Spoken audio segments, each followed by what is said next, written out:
はい、皆様こんにちは。中の人が長尺ポエム野郎でおなじみのずんだもんなのだ。今回はセガから発売されたファンタシースター1から4までがテーマとなっております。書籍及びインターネットで調べた情報と中の人の経験とで進める。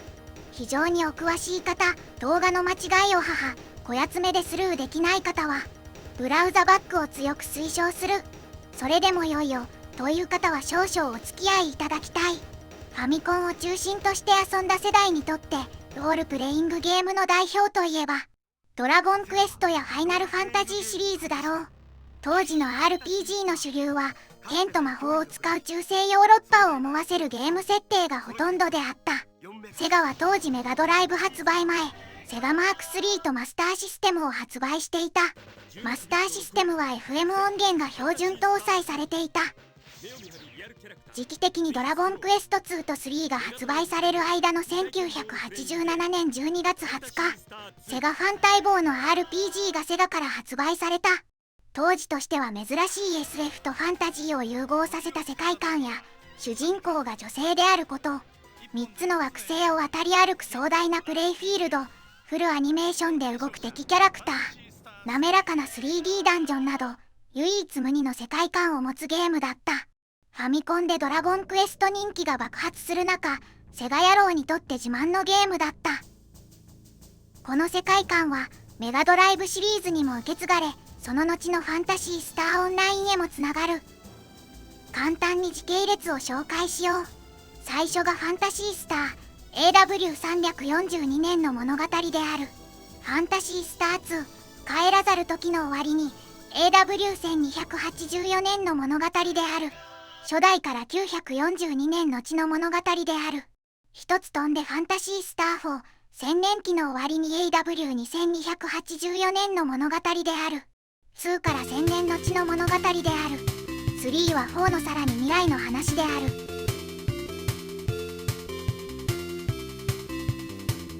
1. ファンタシースター1について。本作は惑星パルマを舞台に主人公の少女アリサを操作し、国王ラシークを倒してアルゴル太陽系の平和を維持することや殺害された兄の復讐を果たすことを目的としている。セガが自社企画で作成した初の RPG である。本作はカートリッジ内のロムが当時としては4メガビットと大容量となっていた。通常フィールドや町、村はいわゆるドラクエタイプの 2D で表示され、対してダンジョン内部はウィザードリー1981年、ブラックオニキス1984年と同じ 3D ダンジョンである。ダンジョンにはサーチライトかそれに代わる明かりがないと真っ暗で内部を移動することができないものがある。文字はカタカナであるがひらがな混じりにもちろんしたかったとのことであるが入らなかった。ロム容量が厳しいこととフォントもそれぞれ用意となるとキャラクターの定義枚数も255枚の中でやらないといけなくて、ひらがなとカタカナを両方混ぜるのは無理となったと想定される。若干脱線する。後に M2 によりリバイバルされることになるが、文字表示にはマスターシステムの BG 機能が使われているので、そのマスターシステムの BG の定義領域を2ページイコールバイにしている。そのままだとひらがなとカタカナを定義するためのメモリが足りないのである。その上でマスターシステムの BG のネームテーブル、背景の BG タイルに何を表示するかを指定するメモリに1ビット分未使用のメモリがあったので、その1ビットをカタカナ側の表示かひらがな側のどちらを表示するかの判定に使って、今表示すべき文字がひらがなかカタカナなのかを判定している。実質 BG の定義パターンが倍になったマスターシステムを新たに作ったことになる。町の住民の背景も左右対称で容量を節約している。ストーリー。アルゴル太陽系第一惑星パルマは国王ラシークのもとに繁栄を極めていた。そんな中で不気味な噂が流れ始める。国王ラシークが永遠の命と引き換えにアルゴル太陽系を邪教の者に売り渡してしまったと。そしてそれを裏付けるように各惑星に異形の者の姿が現れ始める。カミニート居住区に住む15歳の少女アリサはラシークの企みを探っていた兄のネロを目の前で殺されてしまう。悲しみに打ちひしがれるアリサはやがて兄のショートソードを胸に抱き、兄の意志を継ぎラシークを倒してアルゴルに平和を取り戻すことを誓う。こうしてアリサは悲しみを乗り越え、宇宙をかける冒険へと旅立つのであった。パーティーに参加するキャラクターは3人と1匹である。アリサ、この物語の主人公ラシークの企みを探っていたアニネロを殺され、敵討ちの旅に出る。女性でありながら剣を持ち戦い、マジックも使いこなすなどオールマイティーな能力を持つ。出生にも秘密があり、その名前はシリーズ前作で登場することになる。ミャウ。タイロンと共に旅をしていた人間の言葉を話せるジャコウネコ1匹でいたところを捕獲され、ペットショップで10億メセタの値で売られているところをアリサに助けられる。隠しクロウを装備して戦い、防御系のマジックも覚える。終盤ではある能力が目覚め、パーティーを最終決戦の地へ導く。石化されたタイロンを元に戻す薬アルシュリンを持っているが、猫か動物の手の構造上自分では瓶の蓋を開けられないためアリサに助けを求める。タイロン、医師になっちゃったの。この薬かければ治るんだけどミャウ、瓶の蓋開けられないの。このミャウの可愛さにやられた新種処刑も多いだろう。我が家の三毛猫の名前もミャウである。タイロン、ミャウと共に旅をしていた戦士メデューサ退治を引き受けるものの、逆に返り討ちに愛石化させられてしまう戦士であるゆえ、重量の大きい斧や敵全体を攻撃できる銃をパーティ中唯一装備することができる。ルツ、修行中のエスパー、修行中であるゆえ仲間になるよう求めても拒まれるが、あるアイテムを見せることで仲間になる。高い MP と攻撃、防御ともに豊富なマジックを持つ。ファンタシースター2帰らざる時の終わりにでも重要な役割で登場するなど、初代シリーズ全体を通して物語の鍵を握る人物。開発スタッフは以下の通りである。開発はセガ第4研究開発部が担当。ストーリー、エイプリルフール。シナリオライター、林田幸太郎。アシスタントコーディネーター、竹内康、青木千恵子、森本美希。モンスターデザイン、柴田和幸。デザイン、大島直人、貞森幸喜、川口貴子、ちいちえ、米さん。エグゼクティブデザイン、児玉理恵子。ゲームテスト、バーク、西。アシスタントプログラマー、コムブルー、浅井俊則、若山正宏。サウンド、上坊徳人、BO。リードプログラミング、中裕二。ファンタシースターというタイトルを選んだのは、ファンタジーの惑星、星というような意味合いなのだが、由来はメインプログラマーの中裕二氏がアイドル歌手酒井紀子さんのファンで、彼女の新曲「渚のファンタジー」が気に入っていた。そこからファンタジーという言葉を取っていろいろいじっていってファンタシースターとなったとのことである。開発スタッフがファンタシースターの変わらない魅力を語る。今の RPG には決まりきった要素がたくさんある。例えば船を手に入れて飛行船を手に入れて、飛行船なら山は越えられるけど破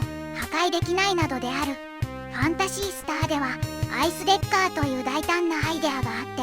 実際に地形上の氷山をなぎ倒すのが楽しめる乗り物があった。そして宇宙船に乗って他の惑星へも行ける、もっと自由で縛られない世界だった。 RPG は世界が一つしかないものが多い。ファンタシースターは3つの惑星をまたいで物語が進んでいく。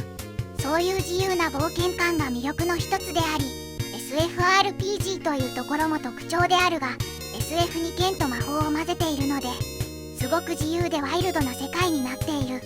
ファンタシースターはマスターシステム時代にセガが RPG も作らなければならないと考えられたことがきっかけで生まれた。ゲームデザインのアイデアを募集するようになり、青木千恵子氏がずっと温めていたストーリーのアイデアを形にしてファンタシースターの原案となった。その段階でセリフはほとんど書かれていた。青木千恵子氏はファンタシースターが大好きだった。ファンタシースターの原案では惑星が4つあった。しかし4つの惑星をきちんと描くのはすごく難しいと分かり、メモリの問題もあったので3つに変更となった。今でこそゲームに使えるメモリはたくさんあるが、当時は4メガビットでもすごい量だった。ファンタシースターの 3D ダンジョンはもともとスクロールがもっと速かった。中裕二氏がいなかったら 3D 化はできなかったと思われた。3D に関しては小玉しの頭の中でダンジョンのイメージを描いて紙に描いていた。細かい部分で気になることがあり、なかなかプログラマーに伝わらなかった。それを知った中裕二氏がワイヤーフレームの 3D 描画プログラムを独自に作った。中裕二氏のすごいところは、企画やデザインのアイデアに対してそれは無理と決して言わない。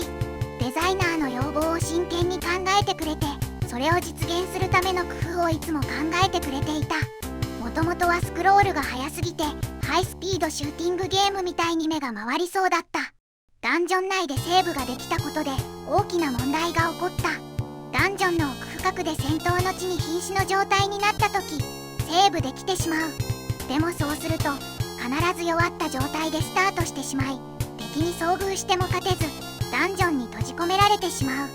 特にゲーム後半でそうなると悲惨で、泣きながらもう最初からやり直すしかなかった。当時は開発者も RPG のことはよく知らなかったとのことである。当時の開発室は先生と生徒が一緒に作業しているような感じで、開発エリアに独特の雰囲気があったそうだ。セガには音楽やグラフィックなど開発のあらゆる面で先生がいた。ファミコン経験者もいればメガドライブ経験者もいて、本当に多様な人材が入社してきていた。1993年時点でも徒弟制度もなくなりつつあり、昔のセガらしさも消えつつあった。ファンタシースターの世界観やストーリーを作った青木千恵子氏について、とても静かでシャイな人でしたが芯が強い人だった。開発中全てがおかしくなりそうな時も動じることなく自分のペースでコツコツと仕事をしていた。ファンタシースターという作品のストーリーや世界観にとても愛着を持っていた。開発室ではゲームに関する質問もよく出てきて、青木千恵子氏が答えることが多いので、お手紙ちえというあだ名がついていた。ゲーマーみきちゃんとは森本美樹氏のことである。テストプレイやバグチェックをかなりやっていたので、そういうあだ名がついた。セガの雑誌 SPEC に働く開発者さんという漫画があり、そこにゲーマーみきちゃんのインタビューも載っていた。ファンの方からその名前でハガキがいっぱい来た。チョコお姉さんとは昔セガがやっていたジョイジョイテレフォンっていう留守番電話サービスがあり、その頃のお姉さんだった。子供たちにすごく人気があり、ファンレターもたくさん来ていた。ファンタシースターの奇妙な出来事の一つに、ダンジョンの真ん中でケーキを売っている人がいる。考えたのは女性とのこと。ストーリーの中でもタビアの知事に会いに行くイベントについて話し合った時、知事はとても重要な人物なので何かお土産を持って行った方がいいのではないかと誰かが指摘した。それで何をお土産にしたらいいかと聞いたところ、その女性がケーキがいいと言ったのでそれが採用された。しかしケーキ屋さんをどこにするかという話になり、普通の場所や行きやすい場所だとつまらないということでダンジョンの中に置こうということになった。その出来事はファンタシースターの開発スタッフに女性が多いことを反映している。音楽について、ファンタシースターはセガマスターシステムの時代に作られた作品であり、音作りがすごく大変だった。美容師に曲を作ってもらうことがあってもイメージが合わなかったら作り直しとなった。作り直してみんなでワクワクしながら持ってきてくれるのだが、みんな昔の方が良かったかもって言って美容師は静かに泣いていたそうだ。それにもかかわらず美容師と他のスタッフはこのゲームをとても愛していた。当時開発者全員同じ部屋で一緒に仕事をしていた。サウンド、プランニング、プログラミングなどである。美容師はほぼ全ての音楽とサウンドをそこで作っていた。ファンタシースター作曲家美容師からのメッセージ。今ではセガのサウンドスタッフは20名近くいて、私はプロデュースに注力しています。でも当時はコンソールゲームのサウンドは私ともう一人で作っていました。サウンドといっても効果音などを含めるとゲームごとに100種類以上のサウンドを作らなければなりませんでした。忙しい時は同時に16タイトル近くを手掛けなければなりませんでした。ゲームごとにイメージや世界観は異なるため、粗悪なコピー品を出すわけにはいきませんし、オフィスで仕事をしているだけでは全てを仕上げることは期待できません。毎日一日中曲作りについて考え続けなければなりませんでした。朝起きた時に頭の中にメロディーが浮かんでいて、通勤電車に乗っている間もそれを思い出せたら、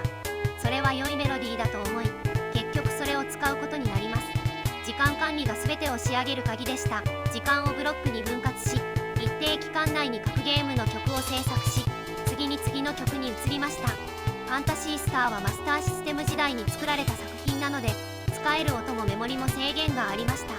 とても難しかったですが、とても楽しかったです。あのゲームの音はあれこれ試して実験した結果で、理論だけに頼っていたら作れない音でした。今でもファンタシースターは私の最も思い出深い作品の一つです。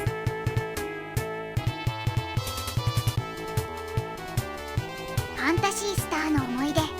1987年の RPG といえば1月にドラゴンクエスト2が発売されていた。その次回作であるドラゴンクエスト3発売の2ヶ月前にファンタシースターは発売されることになる。当時の家庭用 RPG は音はファミコンの区形波音色、また PC エンジンでも RPG は未発売。戦闘画面は敵キャラクターは動かない。そして舞台は中世ヨーロッパ、剣と魔法の世界。それが普通だった。そんな中でファンタシースターは世に出る。家庭用ゲーム機 RPG で初めての FM 音源対応となる。MSX の FM パック発売の半年前、ゲームが始まる。FM 音源によるサウンド。ファミコンでは見たことがない発色。生きているように動く敵。そして SF の RPG。物語開始早々に惑星を越えて旅をする。常識を打ち破るゲームだった。特に 3D ダンジョンであろう。あまりにも滑らかに動く。ポートピア連続殺人の地下ダンジョンしか知らない子供たちにとっては衝撃的だった。時代が16ビットになってもこの滑らかな 3D ダンジョンは長い間登場しなかった。最初の仲間は猫である。すでに述べた通り、ニャウの可愛さにやられた人も多かったであろう。そして攻撃面でも銃を使うタイロンと同じくらい活躍する。タイロン、ルツが仲間になり物語は進む。マッドドクターという敵がいる。ミャウにこっちへ来いと言われて素直にはいと言うとミャウはあっさりと殺されてしまうので要注意ポイントであった。強敵を倒し、エンディングとなる。最後の一枚絵は中裕二氏が開けてくれた容量に入れた。こうして、ファンタシースターはマスターシステムユーザーにとっても自慢のソフトとなった。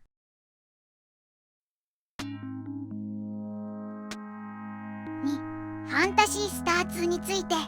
ファンタシースター2帰らざる時の終わりには1989年3月21日発売されたメガドライブ用ロールプレイングゲームである。開発スタッフは以下の通りである。脚本青木千恵子、監督青木千恵子、助監督佐伯博人、美術監督柴田和幸、キャラクターデザイン吉田徹、メカニックデザイン山口康、デザイン児玉理恵子、川口貴子、大島直人、一右衛門、若様、ストレステレス、米さん、足立源、音楽、上坊徳彦、音響効果、永井、和彦、鎌谷千佳子、アシスタントプログラマー、サットマン、プログラマー、コムブルー、プロデューサー、プログラム、中裕二、カバーイラスト、米田仁。もともとは前作ファンタシースターのスタッフであった青木千恵子の温めていたシナリオ設定をもとに、ファンタシースター1同様にマーク3用ゲームとして企画が進められていた。その後、セガは新しい家庭用ゲーム機としてメガドライブをリリースしたので本作もそれに合わせて MD 初期の目玉ソフトとして発売された。なお、本作はメガドライブを普及させるという重要な役割を担わされ、発売日については絶対死守が命ぜられていた。そのためハードウェアを変更するという大きな出来事があったのにもかかわらず、変更決定から企画の練り直しやデバッグも含めわずか半年間というハードスケジュールで制作が行われた。本作はメガドライブ RPG 群の中でも初期4部作中でもかなり難易度が高い部類に属している。その理由としては広大なダンジョン、レベル上げに必要な経験値の多さ、骨の折れるイベントが挙げられる。当時のプレイヤーはこれら多くの障壁に屈し挫折に追い込まれたとされる。初期4部作の完結後もファンタシースターシリーズは形を変えて現在まで続いていることもあり、本作も後年に誕生したゲーム機や各種デジタルデバイスに様々な形でリリースされている。開発物語。まずファンタシースター自体の評判が良くて、そのパート2を作ろうという話になった。そこでストーリー募集のイベントをユーザーのみんなからやって、それをベースにしてプロジェクトを組んだ。普通こういう企画は開発の側からこういったものがやりたいと言って採用されるか、会社の上層部から指示が来てそれを進めるかという2通りが考えられる。ファンタシースター2の場合、ここから発売まで丸1年もかかった。前作とほぼ同じスタッフで2に取り組んだ。前作のマーク3の時とは違い、メガドライブという新しいハードの RPG 第1作目なので結構緊張していた。メガドライブで新しい可能性にかけようとなった。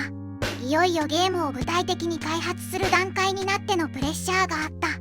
前作の名前を汚せないというのと、ユーザーの方からたくさんの手紙と電話で押しつぶされそうだった。それにいいものを狙いすぎて予算オーバーしてしまった。もっと安く上げられる要修正の指示も出た。納期までに本当にいいものを作るからと乗り切ってしまった手前後には引けなくなったという話もあった。他のメーカーのものと似すぎていないか、遊びやすいかとか、正直言ってゲームの仕上がりの良さはここで8割方見えてしまう。平均点までしかいかないゲームなのか、それとも平均点を楽に越す可能性があるのかとか、ひどい時はこの時点でゲーム開発を中止する場合もあった。修正の多い難産のゲームは往々にしてあまりいいものにならなかった。企画書を修正するという言い方は 100% 正しいわけではなかった。セガの開発ではアイディアをどんどん形にしてその結果をゲームにしてしまおうという企画書なしのプロジェクトがあった。大切なのはゲームが結果的に楽しいかどうかだった。ファンタシースター2のキャラクター案を最初に作った時、ルツを主人公に据えていた。ルツは男か女かと議論があった。ファンタシースターのストーリー案では、ルツは両性武勇で、アリサが成長するにつれて、ルツは男にも女にもなる。それが内部で面白いとなり採用となった。ファンタシースター2のルツの初期コンセプトアート。ファンタシースター2の初期案では、ルツが冷凍睡眠から目覚めるところから始まる。ファンタシースターから1000年が経ち、能力も変化している。戦士のような存在になって、世界を放浪するようになり、タイムスリップして、アリサ誕生時の彼女を救うというパートもあり、最後は敵を倒して、また消えていく。しかし中裕二氏はそれは良くないと思った。ファンタシースターのルツは元々のキャラクターデザインでは性格が弱くて定まっていないので、そのままファンタシースター2の主人公にすると味気ないと思った。それでルツからユーシスに変更することになった。主人公を変えると決めた後、青木千恵子氏はストーリーも大幅に変えた。以前のストーリーではルツがワープで過去に戻り、前作のアリサを助けるという設定だった。変更したのは前作の過去の出来事を上書きして消すのが嫌だったからだと言われている。それでシナリオを全部入れ替え、モタビアでの出来事もいくつか削除された。ファンタシースター2はもともとセガマスターシステムでファンタシースターの続編として企画されていたのだった。その後メガドライブで発売されることが決まり、全ての計画を練り直す必要があった。その大きな変更があったにもかかわらず、完成までにかかった期間はわずか半年という過酷なスケジュールだった。もちろんその間にデバッグも終わらせなければならなかったので、 RPG の一般的なスケジュールを考えると、ファンタシースター2は信じられないほど短い期間で作られた作品だった。それを作ったのは中裕二氏の存在があったからこそだった。いずれにしても時間的制約と新しいハードウェアでの作業の難しさという二重のプレッシャーのため、修正したい点を修正するのはほぼ不可能だった。削除された出来事の一つを説明するコンセプトアート、原住民モタビア人のスケープゴート化と大量虐殺が含まれる。ファンタシースターとのつながり。ファンタシースター2には初代ファンタシースターのアリサ、タイロン、ニャウの子孫が登場する。ゲーム内では明言されていない。裏設定では海賊タイラーはタイロンの子孫、ユーシスはアリサの子孫。あとデゾ島に最初に到着するスクレ宇宙ステーションにいた猫たちはニャウの子孫たちである。ファンタシースターの出来事の後、ニャウの子猫たちはみんなそこに住む人たちのペットになっているのかなと考えていた。つまり人々は全員死んでしまい、猫だけが残った。当初の計画ではその猫のうちの1匹がパーティに加わる予定だったが、戦闘シーンのグラフィックがパーティに猫がいるとうまく見えなかったため、そのアイデアは断念した。デゾは謎に包まれた惑星なので、船から降りてスクレで猫たちに初めて遭遇すると、プレイヤーの好奇心が刺激される。ファンタシースター2のグラフィックは3人でやっていた。メカモンスターは吉田氏が担当していたが、キャラクターデザインがそれぞれ違うと困るので、3人で相談しながらデザインをすり合わせながら進めていった。他の会社だとグラフィック担当が分かれていて、1人はキャラクターデザイン、もう1人は背景担当という風に、新人研修もそういう感じでやることが多い。ファンタシースターのチームの場合は全員がグラフィックもできた。多彩なチームなのでメイングラフィックとサブグラフィックの役割を分けている感じだった。新入社員が作成したダンジョンに関するものが問題となった。新人だったためマック作成に多大な労力を費やし、やりすぎてしまった。ゲームは他の何よりも複雑なダンジョンに焦点を当てたものになってしまった。デゾリスダンジョンではそれがよくわかる。非常によくできており、青木千恵子氏がそれを見て、新入社員の努力が無駄になるのは嫌だと思ったので、結局そのマップを使用することになった。結果ゲームの後半のバランスが崩れる一因となってしまった。ファンタシースター2のエンディングの地のキャラクターたちの人生については全く考えていなかったとは言い切れないとのことである。プレイヤーの皆さんに自由に想像してもらいたいという気持ちが強かった。開発側としてはいくつかアイデアはあったので、後々の作品でもファンタシースター2につながるイベントがいくつか登場する。例えばファンタシースター4の戦士の神殿にアルゴルのために戦った8人の英雄の像があったり、アリサの伝説を伝える街があったりする。ファンタシースター2でもダンジョンを 3D にしてほしいという要望は多かった。でもフロアが回転したり、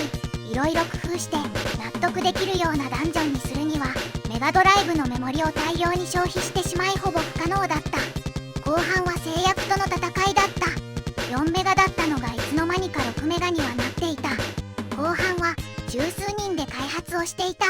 技術的にも前作のイメージは壊せない。絶対に手を抜くような真似だけはしたくなかった。マスターアップ後、ファンタシースター2発売の頃は半導体がなくて大騒ぎだった。あっちこっち駆けずり回って数の確保に特に力を入れた。ファンタシースター自体のネームバリューをできるだけ利用した展開をしようと考えた。前振りの意味も含めてなるべく早くからストーリー募集などのソフトな PR 的展開をした。雑誌の紹介記事にも力を入れてもらった。製品が完成する前に雑誌に紹介されるというのは開発にとって励みになった。ただたまに連絡の遅れで中止したはずのイベントがそのままで掲載されてたりなんてこともあった。本作の舞台は前年と同じアルゴル系、そこの第2惑星モタビアが舞台となった。前回のストレートな続きのように感じられるが、1000年の後の話とした。設定としては平和に慣れすぎた人々はバイオモンスターと戦う術が分からず、皆打ちひしがれていった。その時、我らがヒーロー、モタビア州政府のエージェントであるユーシスが立ち上がり、何人かのメンバーが協力してくれるというストーリーとした。また価格も6メガビットにしてはぐっと下げておいた。ファンタシースター2ほど価格設定が難しかったものもなかった。正直言ってあまり採算は取れていなかった。発売後、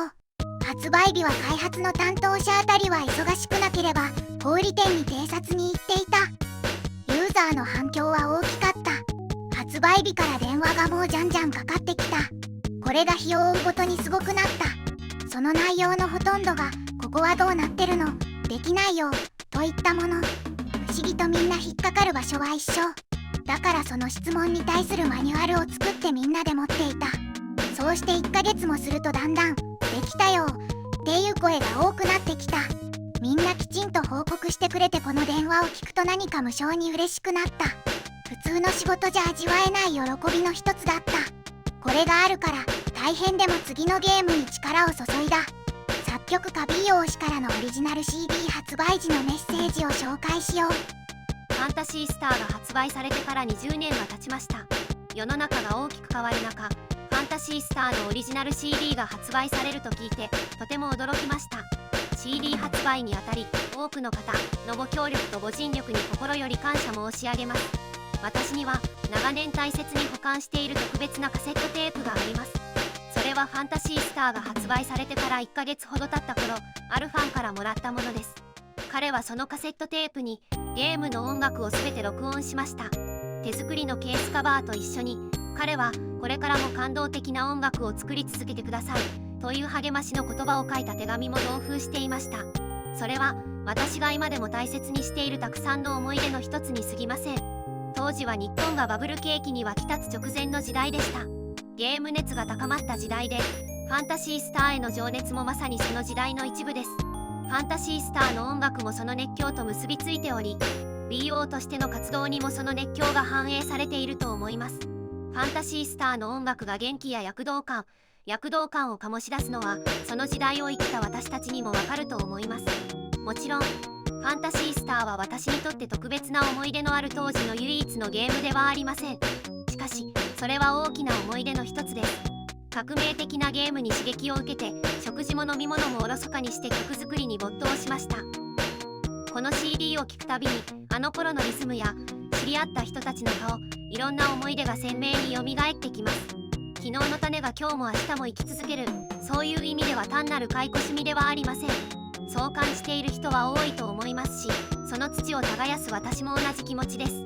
この CD がゲーム制作という継続的な挑戦に携わる全ての新しい人々にとって世代間の新たな架け橋となることを願っています。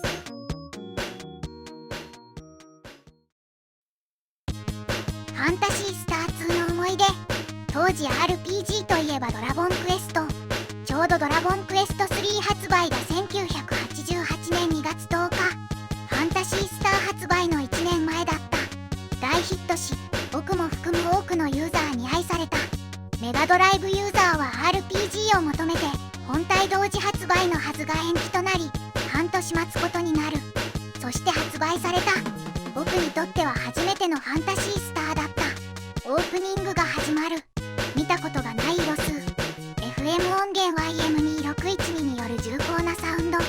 TCM によるドラム。第一印象は強烈だった。戦闘シーンは敵キャラ、自キャラが生きているように動いた。ダンジョンでは多重スクロール機能で立体的に見えた。シルバーの枠と青いウィンドが SF の空気を出していた。ゲームが始まる。主人公の最初の仲間がネイだった。バイオモンスターと人間の細胞を組み合わせて作られたという。いきなりハードな生い立ちを背負った可愛らしい見た目。殺されかけていたところを主人公に救われ共に暮らしていた。1ヶ月で1年成長する。懇願され、一緒に旅に出ることになる。ネイのクローは強烈な攻撃力でまた急速に成長していった。主人公を置き去りにするほどの成長ぶりだった。両手に装備したクローで2回攻撃もできる。3人目は銃を使うルドガー。RPG で銃を使うのかと、これも衝撃的であった。また、ファンタシースターは死が特別なものであった。ドラクエでは死んでしまうとは何事だ。とか教会で復活。都市が大きな問題ではなかった。しかしファンタシースターは死んだら終わりだった。クローンラボというところでクローンを作って再開というとんでもない設定だった。物語は続く。当然ゲームは途中でセーブをする。セーブ小屋と呼んでいた。この女の子が良い。また旅に出るというと残念そうに別れを惜しむ。ゲーム再開時には元気な顔で送り出してくれる。せっせとセーブ小屋に通ったものである。ネイは特別な存在になっていた。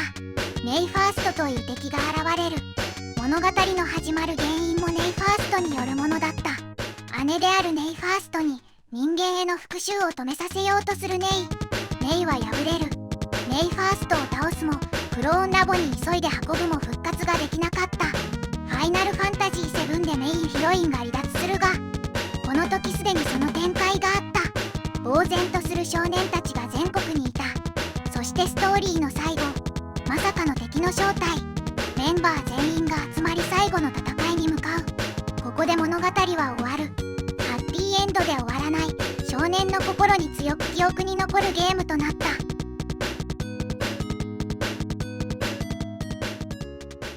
3. ファンタシースター3について。時の継承者、ファンタシースター3は、1990年4月21日にセガが発売したメガドライブ用ロールプレイングゲーム。期の継承者が主題で、ファンタシースター3は副題である。概要。ファンタシースターシリーズのナンバリングタイトルではあるが、時系列的に他のシリーズ作とのストーリー上のつながりが薄いため、シリーズの中では外伝的な位置づけになっている。結婚相手の選択によるストーリー分岐とマルチエンディングが本作の大きな特徴の一つである。開発スタッフは以下の通りである。脚本、斉木ひろと。監督、斉木ひろと。共同脚本、ヤン・ワット。共同監督、ヤン・ワット。美術監督、LR バレー。エグゼクティブ、キャラクター、デザイン、尾崎豊中。エグゼクティブ、スクロール、デザイン、ロジャー。アーム、音楽、沼田出穂。リード、プログラマー、スイーパー。特殊効果、F、G、C。アシスタント、プログラマー、ウィル、ケイン。アシスタント、デザイナー、ツグ。アシスタント、ディレクター、BROS400。特別協力、林田幸太郎。HAY、児玉、美恵子、吉田、徹、コムブルー。中裕二、マットハッター、美濃毛、KYG、森丹、パパ、中村敦彦、津川和義、青木千恵子。プロデュースとプログラム、塚本一成。表紙イラスト、瀬川正樹。ゲーム内容。特徴、世代交代によるマルチシナリオが特徴的な RPG で、近未来的な世界観を形成してきた1や2とは趣向が変わったファンタジー路線の様相を見せながらゲームはスタートする。しかし物語の進行に伴い、シリーズが本来持つ SF 的要素が顔を覗かせ始める。1世代目と2世代目の主人公はシナリオの終了時にそのシナリオに登場した女性2人から結婚相手を選ぶことができ、選んだ伴侶に応じて3世代目の主人公とストーリーが変化する。とは180度変わったファンタジー的な雰囲気と大敗的な世界観、王家や民族をテーマにしたストーリーなど、他のシリーズ作とは内容が大きく異なる。そのためメーカーであるセガも外伝的な位置づけとして扱っている。ではアニメタッチで描かれたキャラクターたちに対して本作のキャラクターは油絵調に描かれ、陰影が強めに表現されている。ストーリーは全体的に暗めで、ほぼ全てのキャラクターが何かしらの影を背負っているような描写がなされている。セーブスロットは2つしか用意されていない。すなわちスロットの1つを3世代目のセーブに使うと、残りの1スロットには1世代目か2世代目の1つしか残せないことになり、そのため4つのルート全てを解くには複数回解かないとならない世代が必ず発生した。ラスボスの顔のデザインは当時の開発チームの中で嫌われていた上司の顔を模したもの。当時のゲーム誌で暴露された。フィールド、ワンや2と異なり、キャラクターはリアル等身で描かれ、身長差も表現されている。ケインは背が高く、リナは背が低いのが一目でわかる。フィールドのグラフィックもワンや2のコントラストのはっきりしたアニメ調から大幅に変化し、淡い色調でややリアルを意識したものになった。パーティの人数により BGM のパートが追加されていく。ケイン1人の場合は寂しさを感じさせるものだが、5人になると力強く勇壮な曲に変化する。なお、主人公が戦闘不能になると BGM が変化する。乗り物についてはメンバーとなるシーレンが変形したものを使用する。またアイスデッカーとランドマスターといった本作以外のシリーズ作で登場する乗り物は出てこない。戦闘から引き続き半オートバトルである。完全オートと1ターンのみオートの2つが任意に選択可能。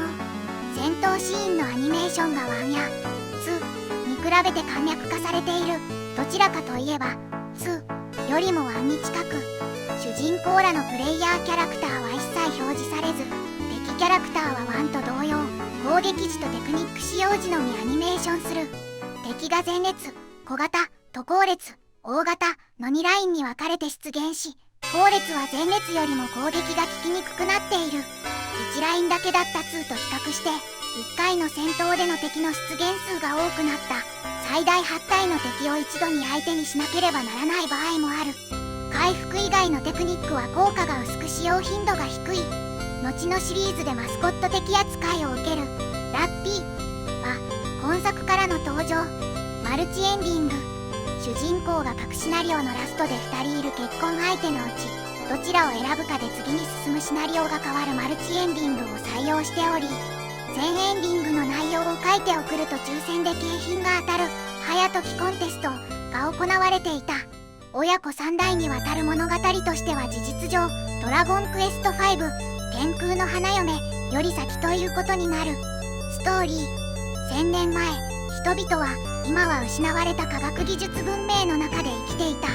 しかしある日ライアという不思議な力を持つ少女が現れる。彼女は超能力によってモンスター軍団を創造し、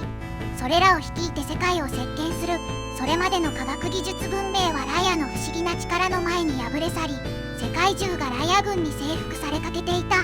敗北する科学技術文明の諸国の中でオラキオ、リークが反旗を翻す。彼は科学技術文明の最高傑作であるロボット軍団で軍勢を再編し、ライア軍に反撃する。ライア軍は突然の反撃の前に後退し、オラキオ軍とライア軍で互角の戦況となった。そしてこの戦争はオラキオ軍とライア軍の双方が総力を挙げての決戦で終わる。この最終決戦の中でオラキオはサイレンとミューン共に行方不明。ライアはエシルカのコーシルーン系エシル追放とそれぞれ最も信頼する腹心を手元から失う。この戦いの戦果により科学技術文明はその後も衰退し、人々の生活は中世レベルにまで後退した。オラキオとライアは連勝となり、この戦いでオラキオに組みした陣営の人々の子孫はオラキオの民、ライア側に組みした側の子孫はライアの民とそれぞれ名乗るようになり、1000年の月日が経った。かつてオラキオが育った国で、今もオラキオの直系の子孫を王と仰ぐリーク王国の海岸に一人の少女が打ち上げられる。彼女は記憶を全て失っていたが、その少女を救ったリークの王子ケイン。リークは彼女と結婚しようとする。その結婚式の最中に突然現れたドラゴンによって彼女は連れ去られてしまう。ケインは騎士団を率いて連れ戻そうとするが、悲憤で軍を動かそうとした彼にリークを抑えき、リークは激怒し、ケインを牢屋に閉じ込める。しかしケインはある協力者によって牢を脱出し、連れ去られた少女を探し出すために一人で旅立つ。他シリーズとの接点。主人公たちがドーム型宇宙船アリサ3世に住んでいるということが2世代目のシナリオで判明。3世代目でその宇宙船がファンタシースター2帰らざる時の終わりに出起こったパルマ星消滅直前に作られたものの一つであり、大勢のパルマ人が同様の宇宙船に乗って逃げ延びていたことがわかる。このことに関してはファンタシースター1000年期の終わりにでも少し語られている。当初400隻ほどあった同型の宇宙船は1000年前の時点ですでに2隻のみ残して全滅していた。残された2隻の宇宙船アリサ3世ネオパルマの運命も3世代目のシナリオごとに変化し、それぞれエンディングで明かされる。4つのエンディングがある。それぞれ印象的なエンディングであるが、ルイン編が特に印象的である。ネタバレは避けるが、2のエンディングを知っているとなんとも複雑なエンディングだ。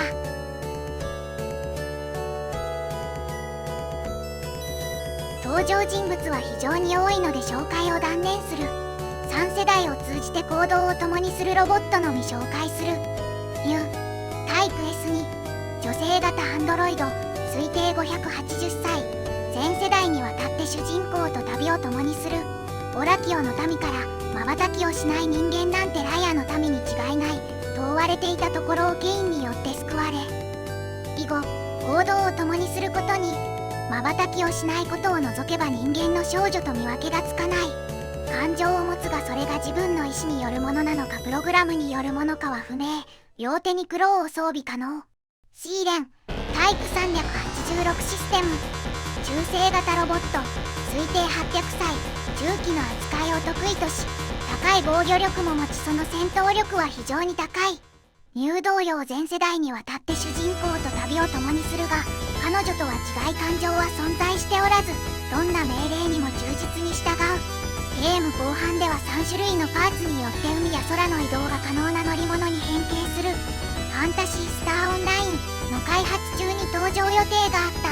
仲間になるキャラクターで唯一銃を扱える貴重なスタッフの証言がある。開発中の佐伯ひろとしが語る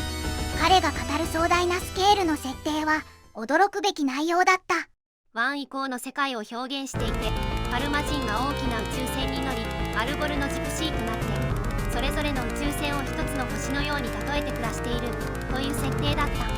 この設定を最後まで見せたくないため中性的な設定にした。またそれぞれの宇宙船は独立した世界を持ち、宇宙船同士の戦いなどをも表現したかった。でも開発期非常に魅力あふれた世界も構想通りの表現ができなかった。マルチエンディングという大きなシナリオを採用したため容量が大きくなり、容量内に収めるためにストーリーを削った。そのため世界がスケールダウンしてしまった。人の良い佐伯氏が仕事を一手に抱えすぎ、開発後半でかなり苦しい作業となって、その疲れがゲームに出てしまった。ただ彼のゲーム開発への意気込みと思い入れはフラフラになりながら車内を歩いている姿から確かに感じられた。その後彼はこのファンタシースター3開発のおかげでアーケードゲーム宿題を忘れましたのヒットを生み出すことになる。この宿題を忘れましたの温かさと素朴さこそ佐伯氏の持つ性格や優しさそのもののような気がする。キャラクターデザインを務めた尾崎豊中氏は20年ほど前個人ホームページを持っていた。すでにホームページは閉鎖されているが、そこにはファンタシースター3のキャラクターの生みの親によるイラストやコラムが掲載されていた。ピクシブに現在のファンタシースター3の絵も掲載されている。残念ながらユーザーや雑誌社のネガティブな反応があり、自虐的なコメントも書かれている。ファンタシースターの魅力の一つはキャラクターデザインである。マニュアルやゲームのキャラクターデザインの尾崎豊中氏のイラストとドット絵、尾崎氏のデザインは可愛らしく、パッケージの瀬川正樹氏、代表作バジリスク、甲賀忍法帳。瀬川正樹氏のイラストはとにかくかっこよかった。見たことのない美しいキャラクターだった。この一枚絵でミューとシーレンの数百年が想像されるのだ。ファンタシースターシリーズで最も好きな一枚絵である。プロデュースとプログラムを担当された塚本一生氏のインタビューがある。まずファンタシースター1、2、4というこういうストーリーの流れがありまして、3っていうのはちょっと外伝的な感じなんですよ。作ってるメンバーも3だけちょっと違うメンバーで作ってまして、グラフィックの雰囲気とかそういうものもちょっと違いまして、なので外伝的な位置づけですね。今日はこれを持ってきたんですけども、当時のヒントブックですね。結構このキャラクターはミュウは結構気に入って使ってたキャラクターですね。まず最初の方から登場してたのと、やっぱり見た目と強さと使いやすさのバランスといいますか、主人公をすごくよく助けてくれるイメージがありましたね。まずはグラフィックが綺麗になったということと、やっぱり容量が全然違いますので、当時の本当に少ない容量の中に詰め込むのが大変だったんですよ。今は本当に容量的にはすごくたくさん使えますので、豊富なシナリオですとかセリフもたくさん入る、音萌えもたくさん入る、ムービーも入る、お話自体もボリュームがあるものになりましたね。 RPG が結構いろんなタイトル、結婚システムはその頃で初めですかね。結構いろんなタイトルが出るようになって、何か一つ特徴を持たせたい、他の RPG にない特徴を持たせたいといった案の中の一つだったんですね。ファンタシースターは3だけじゃなくてシリーズとして非常にセガを代表する RPG としていろいろなファンの方についていただいて、実際遊んで面白いものですのでね、皆さんいろいろ楽しんでやっていただきたいと思います。ファンタシースター3&ファンタシースター4作曲家のマタイズホ一歩詩メッセージ。ある日古い本棚を漁っていたら、奥の方に丸められた大きな紙が隠れているのを見つけました。以前そこにあった記憶はありませんでした。何だろうと思って広げてみると、ファンタシースター4の宣伝ポスターでした。どうしてこんなのがここにあったのと不思議に思いましたが、何気なく本棚に戻しました。そして1週間後、ファンタシースターの CD サウンドトラックに関するメールが私の受信箱に届きました。皆さんお久しぶりです。一歩です。ファンタシースターが誕生して20年が経ちました。まさかこの曲が CD 化、しかもオリジナル版されるとは夢にも思いませんでした。本当に驚きました。久しぶりに聞いてみると本当にいろいろな思い出が蘇ってきました。セガに入社して2年目だったある日、突然上司が幹部社員全員を並べた自分の部屋に私を呼び出した。竹内、君にファンタシースター3のサウンドを担当してもらう。それを聞いた時、私は固まってしまいました。こんな仕事を任されるのは珍しいことだったし、これまで一人だけ指名されて仕事を任されたこともなかった。一体何事かと不思議に思い、顔に変な汗が浮かび始めた。そうして企画がスタートしたのですが、それまで RPG をほとんどプレイしたことがなかったんです。そこでプランナーの S 君にレクチャーを受けながら、とにかく勉強していろんな RPG をプレイしてみたり、恥ずかしい話ですが本当の話です。それから数年後、ファンタシースター4の開発がスタートしました。普段は別の音響室で作業するのですが、このプロジェクトだけは他のメンバーと同じ部屋で作業しました。これも不思議な感覚でしたね。でも常にスタッフが隣にいたので本当に理想的な環境だったと思います。そのおかげでサウンドとゲームをもっと細かく融合させることができました。このおじさんが冗談を言うときは、オチで BGM をやめようとか、フレナとフォーレンの足音は違う音にしようとか、そういう細かいところまでいろいろと工夫しましたね。残念ながら開発スケジュールには全く余裕がなく、開発室は24時間寝る間もない状態でした。会社に泊まり込むのを逃れるためにハムスターを飼っていると伝えていたのですが、結局ハムスターを連れて出勤することになってしまい、当時のエピソードはまだまだたくさんあります。体力的にはかなり大変でしたが、とても充実した時間でした。ゲームの最終版を提出し終えた翌日、みんなが疲れ果てた状態で会議室にスタッフが集まった時のことをよく覚えています。でも誰も何も言わず、ただ沈黙して言葉も出ませんでした。ファンタシースターのために作ったサウンドと音楽は、私が手掛けた全ての作品の中でも最も思い出深いものです。私にとっては子供たちのような存在です。この子供たちが今でもファンの皆さんに愛されていると知ることは、私にとってこの上ない喜びです。最後に、長年ファンタシースターの制作に携わった全ての方、そしてプレイしていただいた全てのファンの皆さんに感謝の意を表したいと思います。別の沼タイズ星インタビューがある。ようやくで紹介する。自身の音楽のルーツが専門学校時代にまで遡ると説明してくれた。当時は女子学生が少なく、ピアノなどの鍵盤楽器を弾ける学生はさらに少なかったため、複数のバンドに所属していました。5つのバンドに所属していた時期もあり、学園祭の時期は大忙しでした。そのバンドで演奏していた時は耳コピで譜面を細工していたのですが、この経験が後年とても役立ちました。彼女が大学を卒業しようとしていた頃、セガは彼女の学校に採用の申込書を送付した。彼女は学校が音楽部門で新人を募集していることを知り、応募したいと思った。しかしセガは新入社員に新曲の作曲を課す試験を設けていたが、彼女はそれまで作曲したことがなかった。学生時代はパソコンさえなく、楽器も何もなかったんです。持っていたのはアナログシンセサイザー、ポリー800、コルグだけでした。バンドで使うために貯金をはたいて買ったんです。セガの面接では自分で作曲したカセットテープを持っていくように言われました。私が持っていたのはカセットテープを2本同時に再生、録音できるカセットレコーダーだけでした。そこでベースを弾いて音を録音し、カセットテープの音に合わせて次のパートを演奏して、その音を合わせた音を録音、次のパートを前の音に合わせて演奏するという、この古典的な方法を繰り返して作曲しました。少しでもミスをすると最初から曲を録音し直さなければならなかったので、とても時間がかかりました。なぜかこの2つのプレイヤー、レコーダーのスピードが少しずつ違っていて、演奏しているうちにだんだん音程が変わってしまいました。だから新しいパートを演奏するたびに楽器のチューニングをしなければなりませんでした。チューナーもなかったので自分の耳を頼りにしていました。考えてみれば私は自分自身にこう問いかけました。どうしてこんなに大変な仕事ができるんだろう。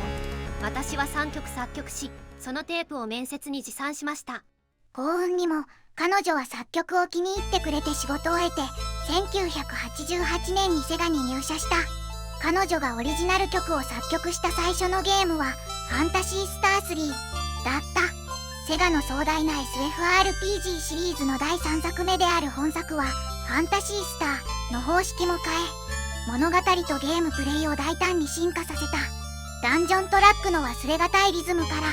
パーティーメンバーの数に応じて複雑さが増すダイナミックなオーバーワールドテーマまで音楽は結出していた。全トラックを仕上げるのに1ヶ月しかなかった。音楽を作成するためにセガの独自のプログラムプレリュードと呼ばれるシーケンスソフトウェアを使用するのも初めてだった。通常のワークフローではプレリュードでスコアを作曲しプランナーディレクターにトラックを聴いてもらうというものだった。監督が気に入ってくれたらメガドライブ用のデータを作り始めました。でもプレリュード SMF のデータはそのままメガドライブでは使えません。 SMF データをメガドライブのサウンドデータに変換して修正するんです。修正の時にデータ量をできるだけ少なくしてサウンドを最適化するようにしました。彼女のサウンドルームと開発チームは別のフロアにあったため作曲が終わるたびに開発者にフロッピーディスクを届けるために歩き回らなければならなかった。戦闘の流れやパーティーメンバーの人数に応じて変化するダイナミックな BGM システムは試行錯誤を繰り返したという。これはディレクターの S さんのアイデアでした。彼から BGM を変えたいと言われた時、斬新なアイデアだなと思いました。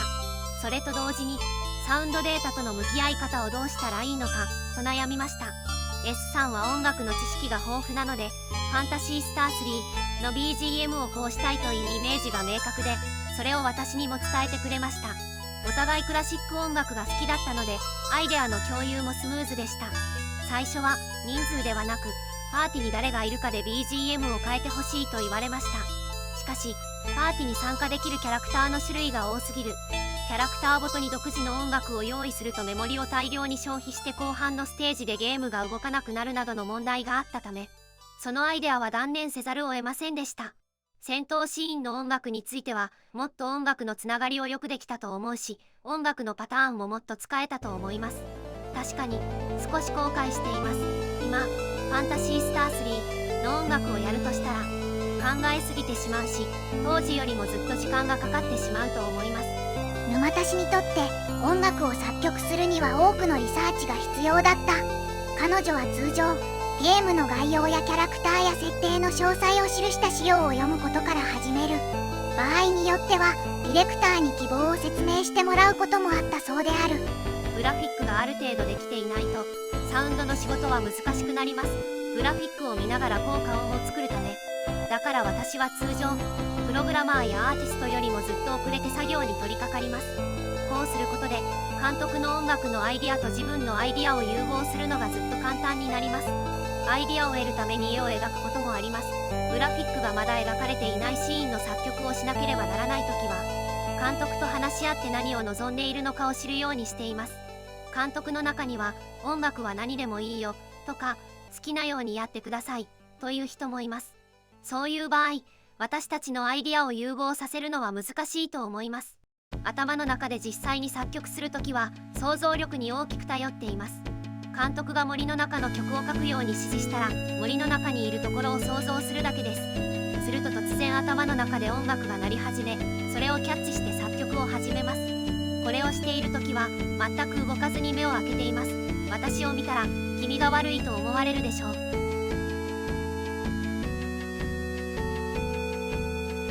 ァンタシースター3の思い出。1990年4月21日待望のファンタシースター3が発売される。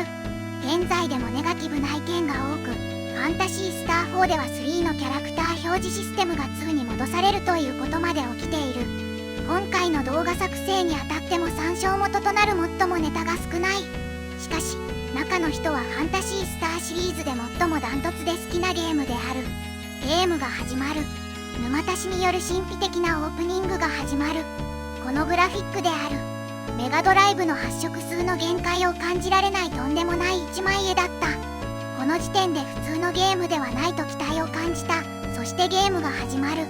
RPG のキャラクターは 16×16 という制限がファミコンにはあった。実際ファンタシースター2でも主人公は横に12ドット、縦に28ドットというものだった。本作では豊富な色でキャラが大きかった。横16ドット、縦に32ドットと一回り大きく見えた。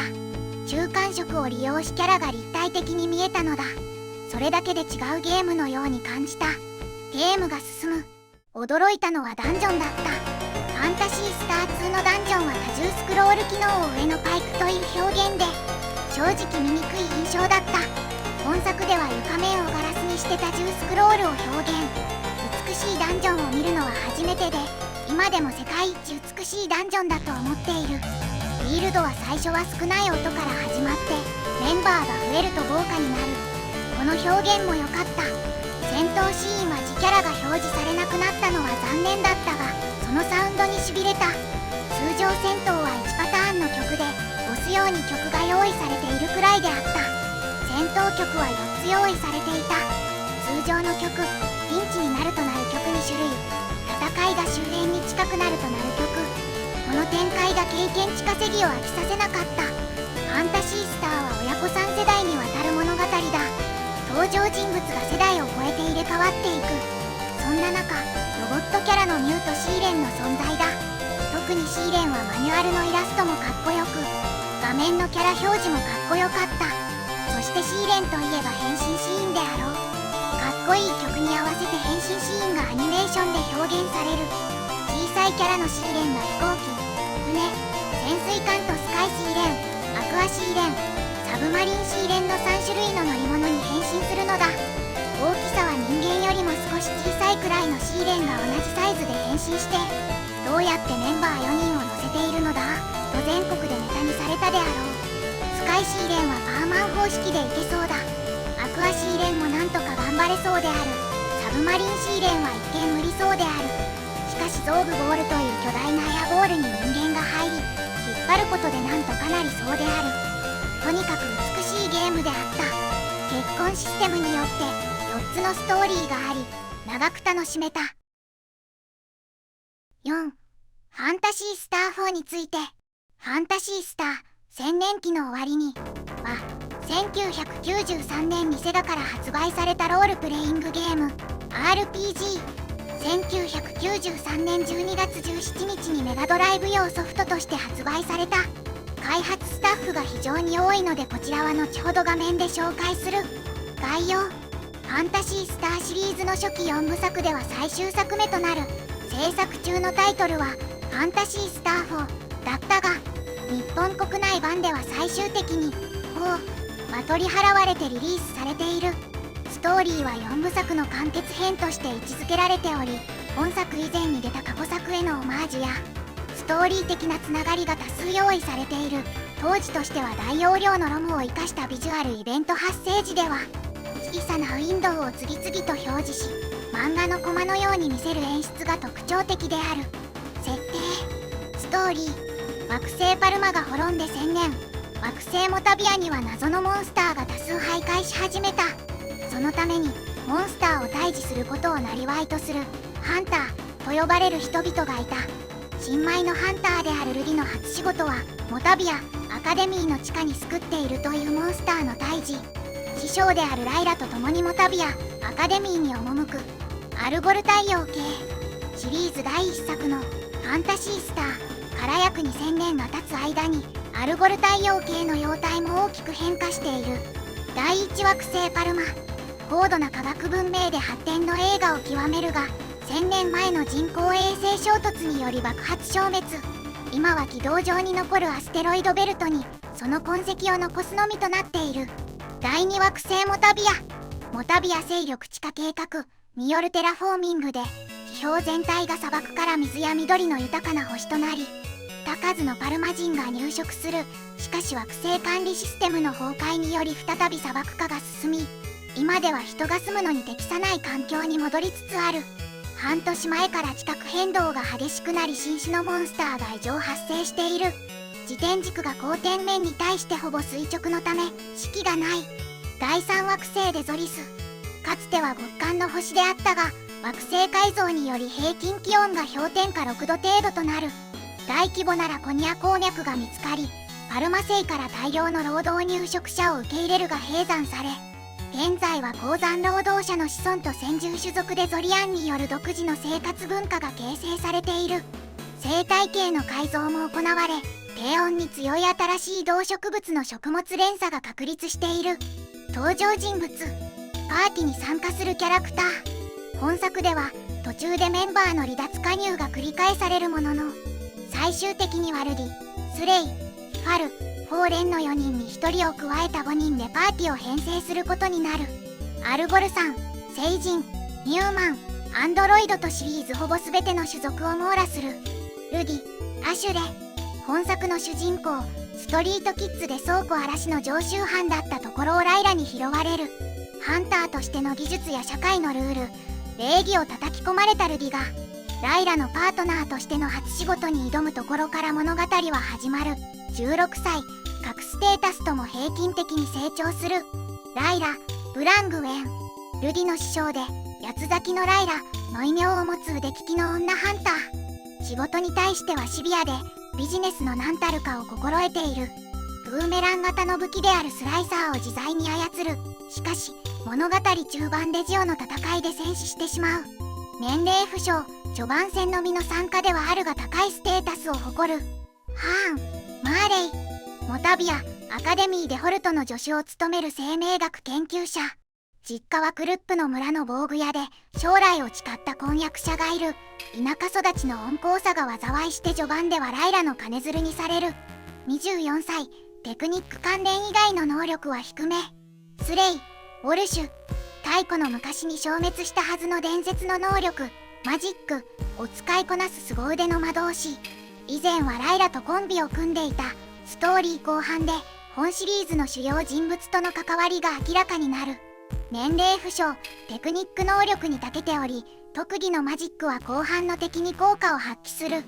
その他の能力は最低クラスだが防御に関しては両手に盾を装備することで補うことができる。カイク、モタビアンの戦士集団、モタビアンマニアのリーダー。ジオの襲撃で故郷と両親を失い、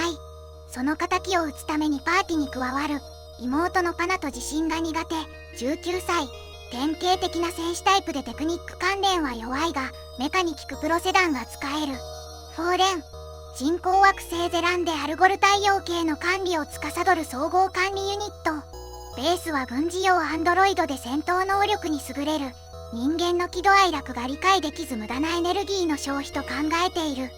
998歳、仲間の中で最高の HP、攻撃力を誇るが電気系の攻撃や特定の技に弱い。ファル、本作のヒロイン的存在。惑星モタビアの将来の環境変化に適応するためバイオプラントの管理システムシードにより作り出された。ニューマン、2のネイ同様、クロウ、カギ爪、お武器とした近接戦と回復、補助系のテクニックが得意。1歳、戦闘では素早さが高く最初に行動することが多い。仲間になった時点ではレベル1であり倒されやすいが、数回の戦闘であっという間に仲間と同等のレベルに成長する。ラジャ、デゾリアンの僧侶、人望があり、術者としての能力はかなり高い。親父ギャグをこよなく愛し、どんな状況でもかましてくれるファンキーじいさん。85歳、ファル以上の回復能力を持ち、特技では TP を回復させるものも持っている。フレナ、モタビア星の環境維持システムを管理している人工知能体の少女型アンドロイド。ジオによって暴走させられたエネルギープラントナルバスを復旧しようとしてジオに襲われ囚われの身となる。324歳、火力ではフォーレンに劣るが全体回復技を持っており重宝する。同じアンドロイドのフォーレンが感情を表さず機械としているのに対して登場できるマシンの美しさを力説したり、内蔵装備の増設時に後ろを向いているように要求するなど人間臭い言動をする。開発物語、会社の方からとりあえず RPG を何か作ってみないかとあった。オリジナルでもいいし、シナリオライターやイラストレーター、キャラクターデザインとかを集めて一つやってみるかという話もあった。そんなこんなしている間に吉田氏に相談すると、吉田氏がお風呂の中でストーリーを思いついたそうである。それに営業からもシリーズものの RPG をぜひ欲しいと言われていた。吉田氏が2を作り、児玉氏が1を作り、最後というと語弊があるが、今までのものをまとめたソフトを作りたいという人間とプレイしていた側の人間の思い入れの両方があって作った。メンバー全員がここは面白いんだとかここは曲げないんだというものを持っていて、そこだけは絶対変えなかったというのがあり、そこはおのおのやりきったと。当初ネイが出てくる予定が春になった。最初ネイにしようと思って行ったら、他のスタッフからいろいろ言われたそうだ。一時期は真剣に違うキャラを描こうかなと考えたが、結局なんだかんだ言ってるうちにみんなの好意で入れてもらった。免罪符として耳の先を黒くした。最初ネイには尻尾があった。尻尾をつけようと思ってグラフィックの方でもこう歩いている時は尻尾を振るのを作ったが、戦闘の方では尻尾がなくて、戦闘の方につけるかそれとも切るかという話になって結果切った。ファンタシースター4の開発終盤、社内では年内には終わらないだろうという噂が飛び交っていたが、なんとか間に合わせた。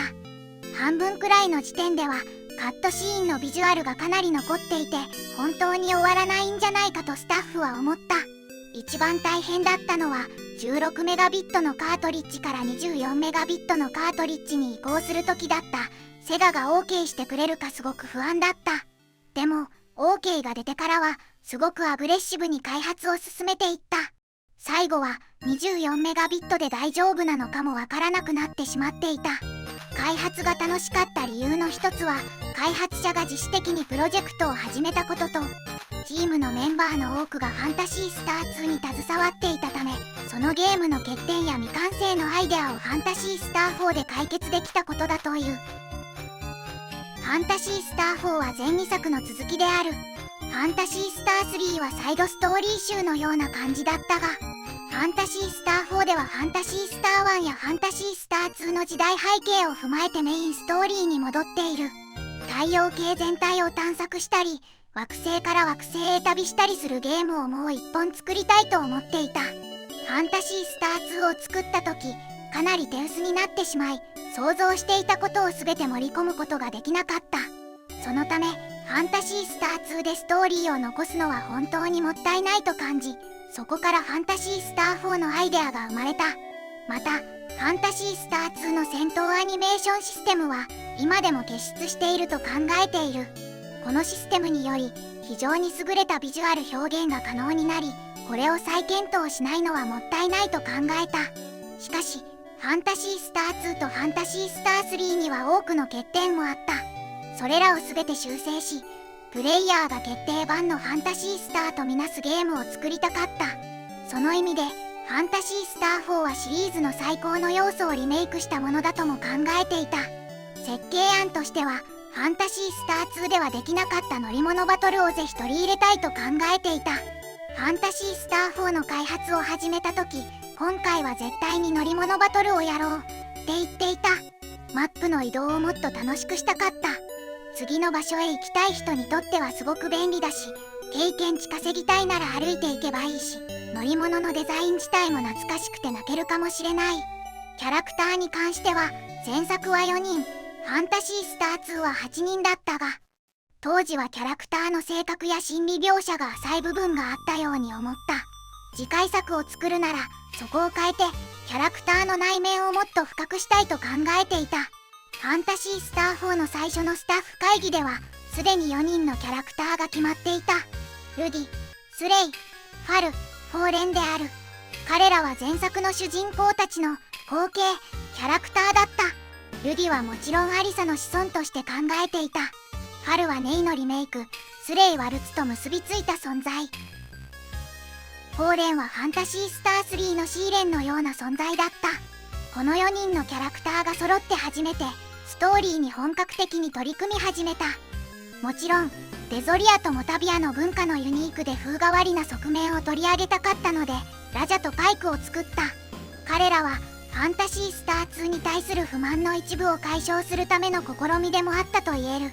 またファンタシースター2ではネイの背景がよくわからなかったので、ファンタシースター4の開発ではネイについていろいろ考えた。ネイは1ヶ月で1歳になる。だとすると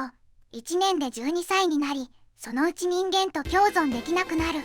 だからファルを作る時に人間と一緒に暮らせるように、20歳になったら普通の人間並みの成長ペースに戻るという設定を入れた。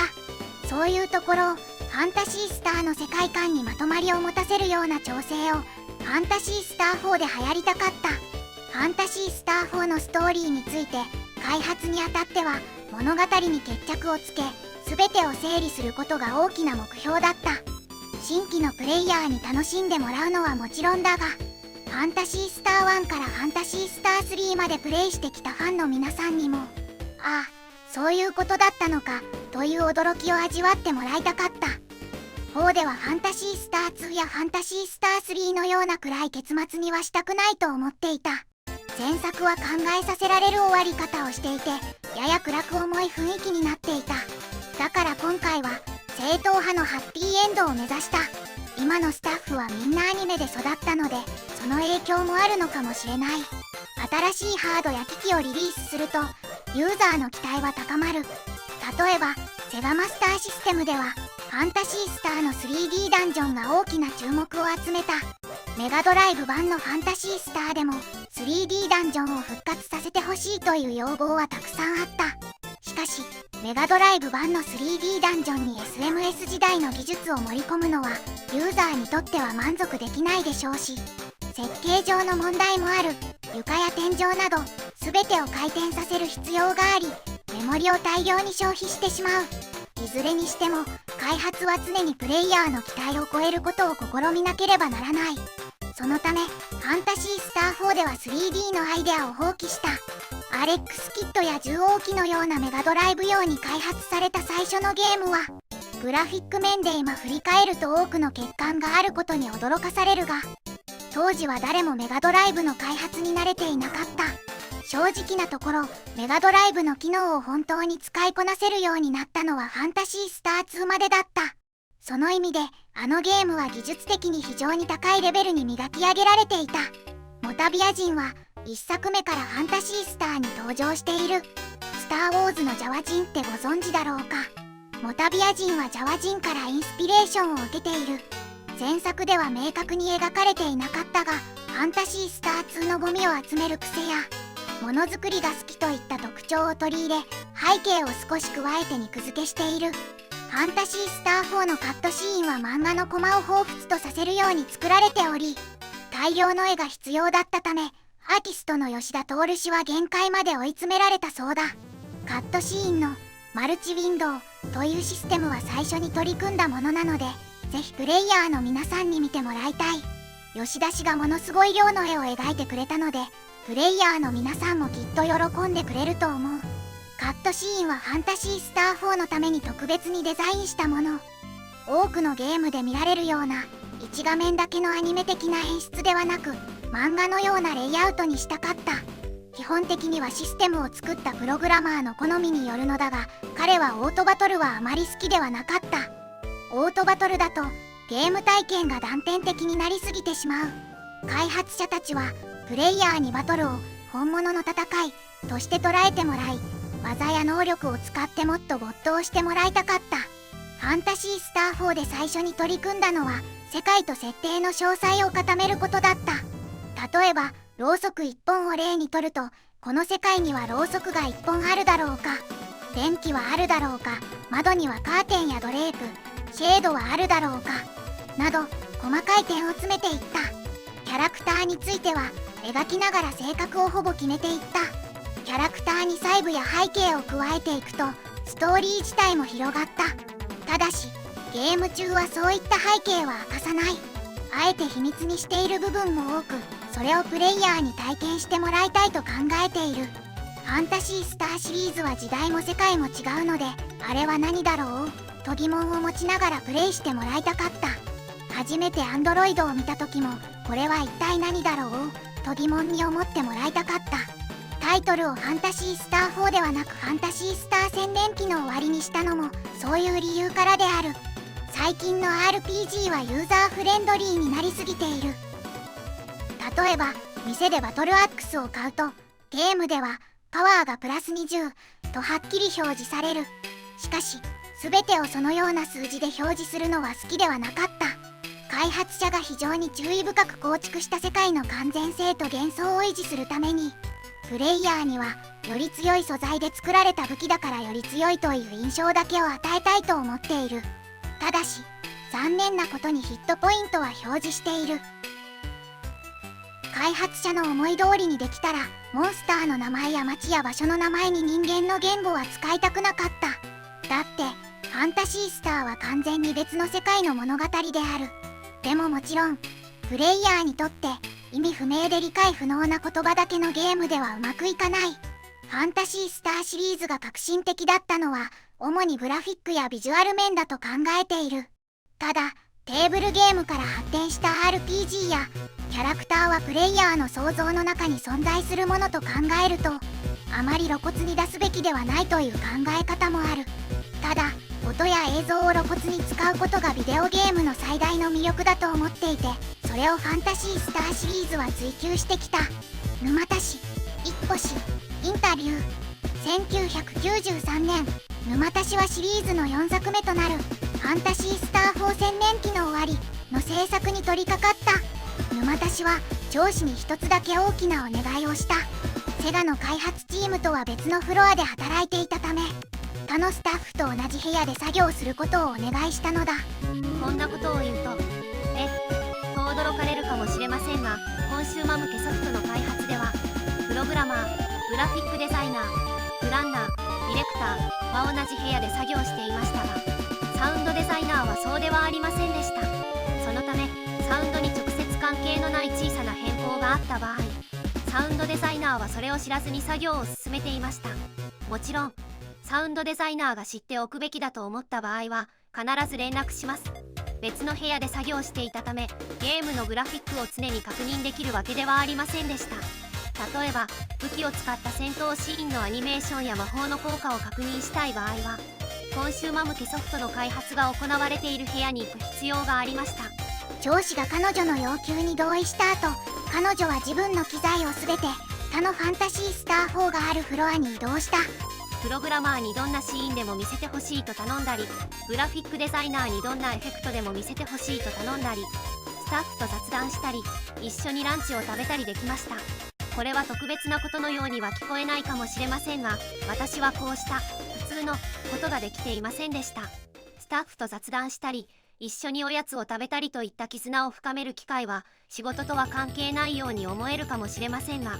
ゲーム開発では非常に重要なことです。同じ部屋で一緒に作業することで作曲や効果音の作成がずっと簡単になりました。必要な画像を見るのにほとんど苦労しませんでした。同じ部屋で作業するのはいいことだとは思っていましたが、こんなにいいとは思いませんでしたと思ったのを覚えています。彼女はグラフィックを見る前にファンタシースター4のカットシーンのトラックの多くを作曲した。グラフィックはプロジェクトのほぼ最後まで完成していなかったからである。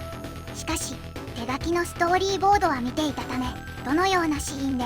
実際のセリフはどのようなものかについては大まかな見当がついていた。何度も絵コンテを見てシーンを想像しながら作曲しました。戦闘シーンや地上を歩くシーンと違ってドラマシーンでは脚本が重要なので、ドラマチックになりすぎないように作曲しました。エンディングシーンだけはグラフィックが完成するまで作曲を待ちました。グラフィックとスコアのタイミングを合わせる必要があったからです。グラフィックが完成すると全てのシーンのタイミングを測り紙に書き出しました。各シーンのセリフや説明を書きました。とても長いタイムシートを作ることから作業が始まりました。あの長いエンディングシーンのスコアを完璧なタイミングで作曲するのはとても難しいだろうと思いました。嬉しいことにほとんど苦労しませんでした。ファンタシースター4のプレイヤーはエンディングにたどり着くまでに長い時間を費やしたに違いないと思っていたので、平和で幸せな曲を作曲しました。ゲーム内のキャラクターと別れるのは悲しいことですが、物語が終わる時にプレイヤーに明るい気持ちになってもらいたかったのです。またファンタシースター4では音楽の使い方に関しても彼女が最も良い決断をしたと考えているものの一つがあった。最後のカットシーンとエンドロールが流れ始めた後、彼女はオープニングカットシーンと同じ音楽をテンポとスピードを少し調整して使用した。彼女は当初エンディング用に全く新しい音楽を作曲する予定だったが、プログラマーからエンディングとスタッフロールを見せられた時、このゲームをまた同じ音楽で終わらせたらすごくかっこいいだろうなと強く思ったのだ。これによりサイクル感が増し、このゲームは多くの点で最初のファンタシースターから始まったシリーズを締めくくるものとなった。手を抜いたと非難する人もいます。彼らは間違っています。重要なシーンの制作で手を抜こうとする人はいません。タイトルとスタッフロールに同じスコアが使用されることは稀であることは認めますか？沼田氏の役割は音楽の作曲だけにとどまらなかった。効果音の作成も彼女の仕事の重要な部分だった。会社によっては効果音と音楽が別々の人が作っているところもありますが、それは稀です。ゲームを盛り上げるために効果音が非常に重要なゲームがあります。効果音には2種類あります。一つは架空の音、もう一つは現実の音です。架空の音は魔法使いが魔法を使う時に使う音です。この世界にはそのような音は存在しないので、自分で作らなければなりません。難しいですが、存在しない音を発明するのは楽しいです。本物の音を使う時は音をそのまま録音して使うのではなく、必ずグラフィックに合わせて調整します。似た音を探して録音しなければならないことも多々あります。例えば開発者から剣と盾がぶつかる音をリクエストされたらどうしますか？家に本物の剣と盾はありますか？私の場合はまずは家にあるものを金属の棒で叩いて似た音を探すところから始めます。一度壁を叩く音をリクエストされたので壁を叩いて録音したのですが、ダメだと言われました。いろいろ試して最終的に冷蔵庫のドアを閉める音を出したらこれだと言われたんです。人の頭の中にある本物の音は必ずしも実際に存在する音とは限らず、先入観やイメージに強く左右される。そこが音作りの難しいところであり、楽しいところでもあります。時にはオーダーとは全く違う効果音を作ることもあります。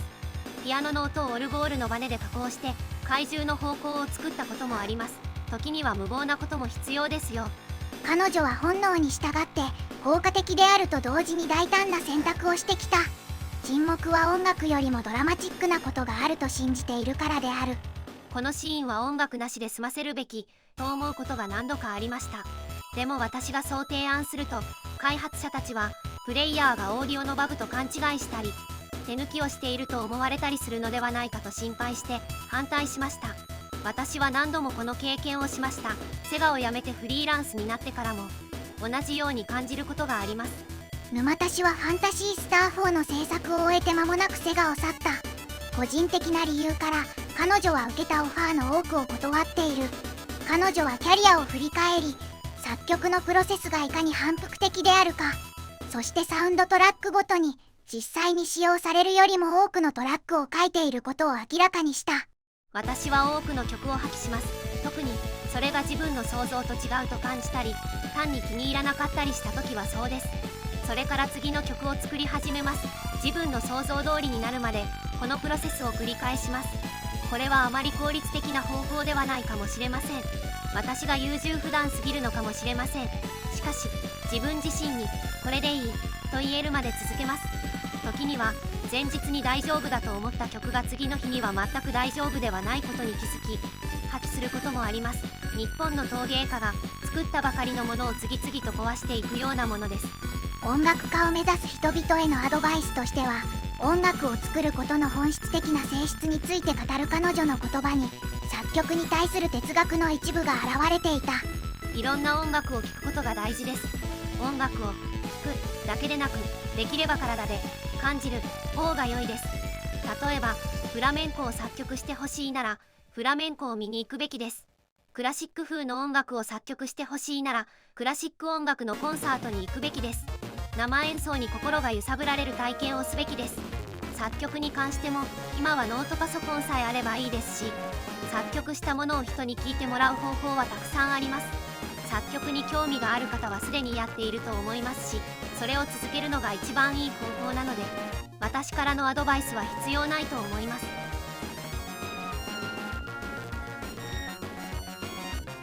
ファンタシースター4の思い出。セガサターン発売の前年となる1993年、前作から3年後、メガドライブ末期に発売される。ロム価格も下がっており、前作の4倍24メガビットソフトとして発売された。キャラクター表示など2を踏襲した作りになっており、2の正当進化版と言えるだろう。大容量ロムによって様々な場面でカットシーンが入り、キャラクターの魅力が前面に出された。前2作がシリアスな内容だったためコミカルなシーンも多く、システムも洗練されており、今遊ぶなら最も手軽に遊べるファンタシースターであろう。主人公ルディと師匠のライラで旅をする仲間が増えていく中で、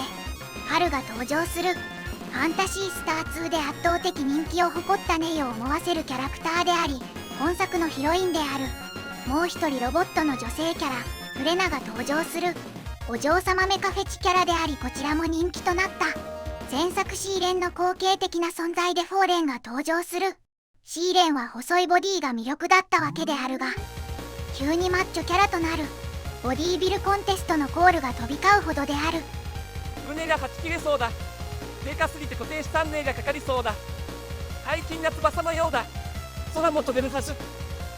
エンディングもハッピーエンドで終わり、ファンタシースターシリーズを締めくくる素晴らしいソフトとなった。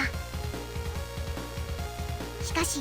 前作から3年半の間に坊主頭の中学3年生は恋愛を経験し、数ヶ月後には故郷を離れ上京する時となっていた。少年時代の3年半はあまりにも長く、趣味思考も変えていた。僕がプレイしたのは後年のサターン復刻版だった。とても良いゲームではあるが、多少僕には遅かった。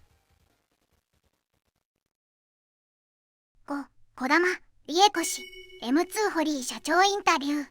後年任天堂スイッチでのセガエイジスファンタシースター発売に関して児玉氏インタビューがある。インタビュアーはずんだもん。児玉氏は四国メタン、堀井社長はそのまま堀井社長に登場いただく。全文は概要欄記載のリンクから参照いただきたい。あまり昔に描いた絵を見たくないというか、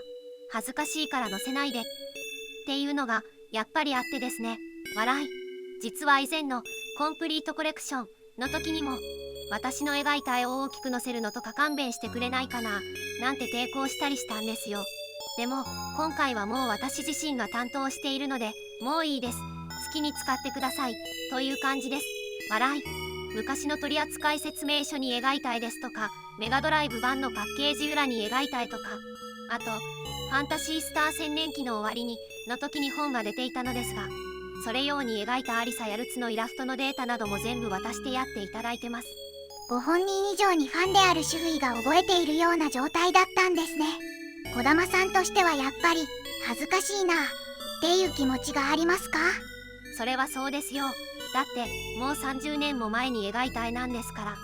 30年も前の絵をこれを描いたんですよねって見せられるというのはですね、なかなか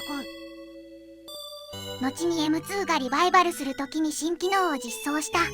今回最大の難関ポイントになったというモンスター図鑑。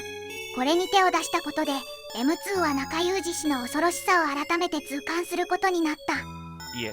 実はモンスター図鑑は相当に手こずりました。これがある意味今回の一番の問題で、ざっくり言えば遭遇した敵キャラクターのアニメーションを表示して説明文をつけるっていう仕様なんですけど、マスターシステムのゲームで4メガビットのロムですから、そこに圧縮されたモンスターの絵データが入っていて、圧縮を展開するルーチンがあってアニメーションがあってというのが、モンスターの番号を変えれば出るのかと思ったら全然そんなことはなくて、ファンタシースターはモンスターの絵に対してその絵に一番圧縮効率の良い圧縮ルーチンが選ばれるようになっているんです。原作のリードプログラマーである中裕二さんの頭の中にはおそらく絵のタッチによってどのアルゴリズムで圧縮するのがいいかがあって、1バイトでも容量を節約するために圧縮展開ルーチンが全部違うんですよ。最初は軽い気持ちでモンスター図鑑を作り始めたものの、表示できないモンスターが次々に出てきて、なんで出てこないのかを調べていったら絵ごとに圧縮ルーチンを変えているのが判明して、これは図鑑は無理じゃないかっていう空気に苦笑。4メガビットのロムの中に1体でも多く1つでも多くのアニメーションを入れるための工夫として最適な圧縮ルーチンを選ぶというのを中裕二氏がやってらっしゃるんですよね。これを知った僕はすごくせがっこいと大興奮でしたよ。いやでも興奮している場合じゃなくて大変なんですけど、それでも僕は松岡たちが苦しんでいるのを見て、俺が応援したセガはやっぱりすごかったって思って、嬉しいやら大変やら笑い。かなり手こずったものの結局は9割方のデータは引き出せたんです。ただしマッドドクターというモンスターのデータは見つかりませんでした。ロム内をひたすら探索したんですけど、マッドドクターというモンスターを表示する方法だけが見つからなかったんです。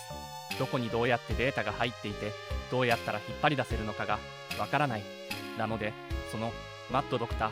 だけは我々がメコピで別データを用意して図鑑に表示するようにしています。ラカさん、もしこのインタビューをお読みいただいたら、マットドクターはどうやってたのか教えてください。こんなことになっちゃうぐらい原作はロムにデータを詰め込んでいたんですよ。笑い。 M2 さんの敗北ですね。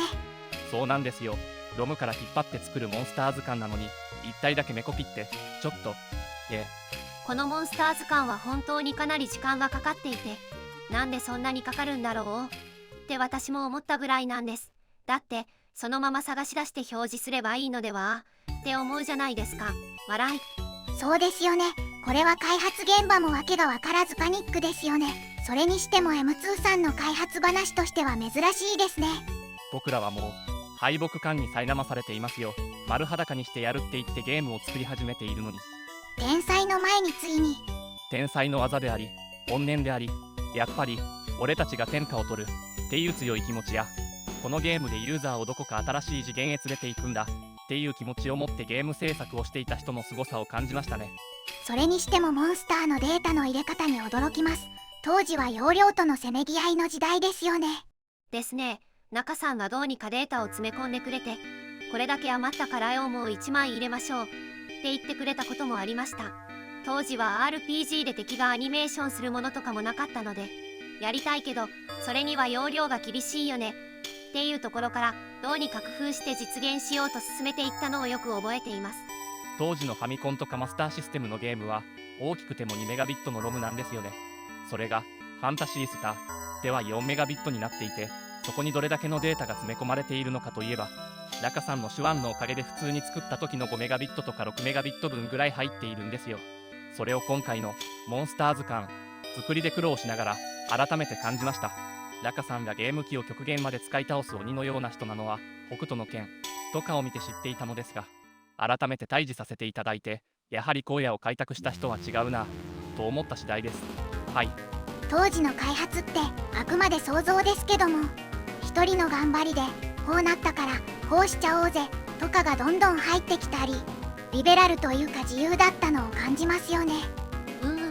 本当にそうですよね。当時の作品ってマスターアップ前にも大規模な仕様追加とかもしていると思うんですよ。できちゃったから入れちゃおうとかね、先ほど児玉さんがおっしゃっていた容量が空いたから絵をもう1枚入れようとかって今はないですしね。今はいろんなパートの人との兼ね合いがあって勝手なことはできないですし、そうそう。でもそこに面白いことの秘訣というか何か大事なものがあるような気もしてきますね。ここは任せるからっていうのが多かったなと思いますね。ここにはお願いしますって言われて、ってどんなって聞いたら全面的にお任せしますのでというので、ふさわしいであろう背景を描いてみたり、笑い。昔のセガのデザイナーにしてもプログラマーにしてもみんなちょっと職人的な感じだったと思うんですよね。ここはもう職人さんに任せるんでっていうものが多くて、それぐらいのことで全てのゲームが成り立っていて、1年かからないぐらいで完成していた時代。当時はデザイナーが3人だけみたいなものですけど、今みたいに人が多くて容量も大きいと統率してやらないとできないですよね。制作者のセンスと技術がそのまま詰め込まれていた時代のゲームですね。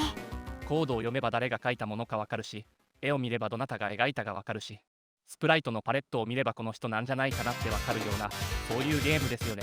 こうしてお話を伺っていくと、シリーズ作の中でもそうした時代の一番最初の手探りの中で技術とセンスを詰め込んで完成していった初代作品は最も特別で、そこから移植していきたいとなるのは当然だなと思えてきます。思いますね。解体してみたらより強くそれを思うようになりました。4メガビットロムに詰め込まれた当時のゲーム制作技術の数々。今回のセガエイジスファンタシースターがなぜ予定が伸びたのかというのは、原作のコードがあまりに手強かったというところに終始する感じですね。そうですね。そこに終始します。オートマッピングとモンスター図鑑と、あとステータス表示を画面の外にも表示できるようにしていたりするのですが、実はそれも手間がかかっちゃってて、この3つの苦労がなければリリースは3から4ヶ月ぐらい縮まったんじゃないかっていうぐらいですね。それぐらい時間のかかってしまったものなのですが、任天堂スイッチにセガエイジスという名前で出すのならこれもやりたいんですと相談したら、下唇を噛んでプルプル震えながらやりましょうとセガの皆様が言ってくださって、そのおかげで実現しています。でもね、こんなにかかるとは思わなかった。笑い。想像するほどにおっかない状況ですよね。発表も予定されているのに、解析でつまずいちゃってて、これどうしたらいいんだ、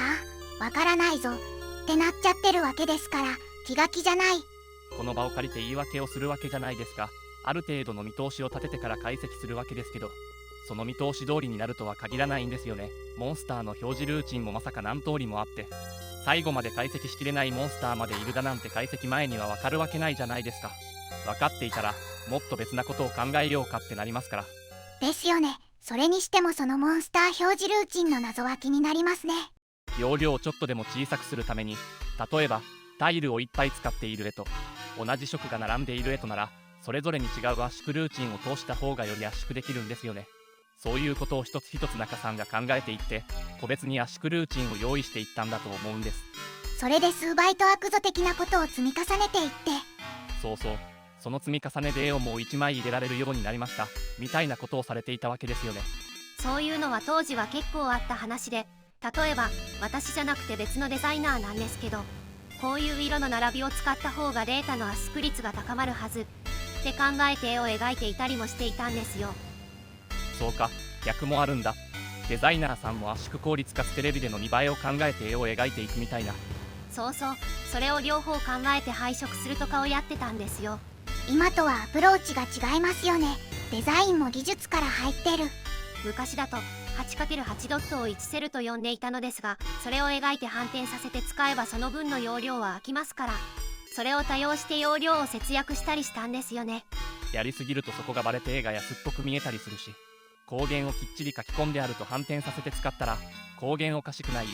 てなるので、そのあたりはバレないようにやるのが技でしたよね。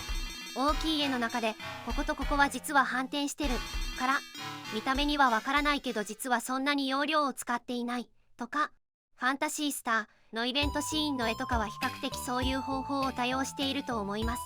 あとは波が行ったり来たりしている海辺があるんですけど、その波もカラーチェンジで動いているように見せているだけなんですよ。アニメーションの絵を用意しているわけではなくて、色をグラデーションして青いところを増やせば波に見えて、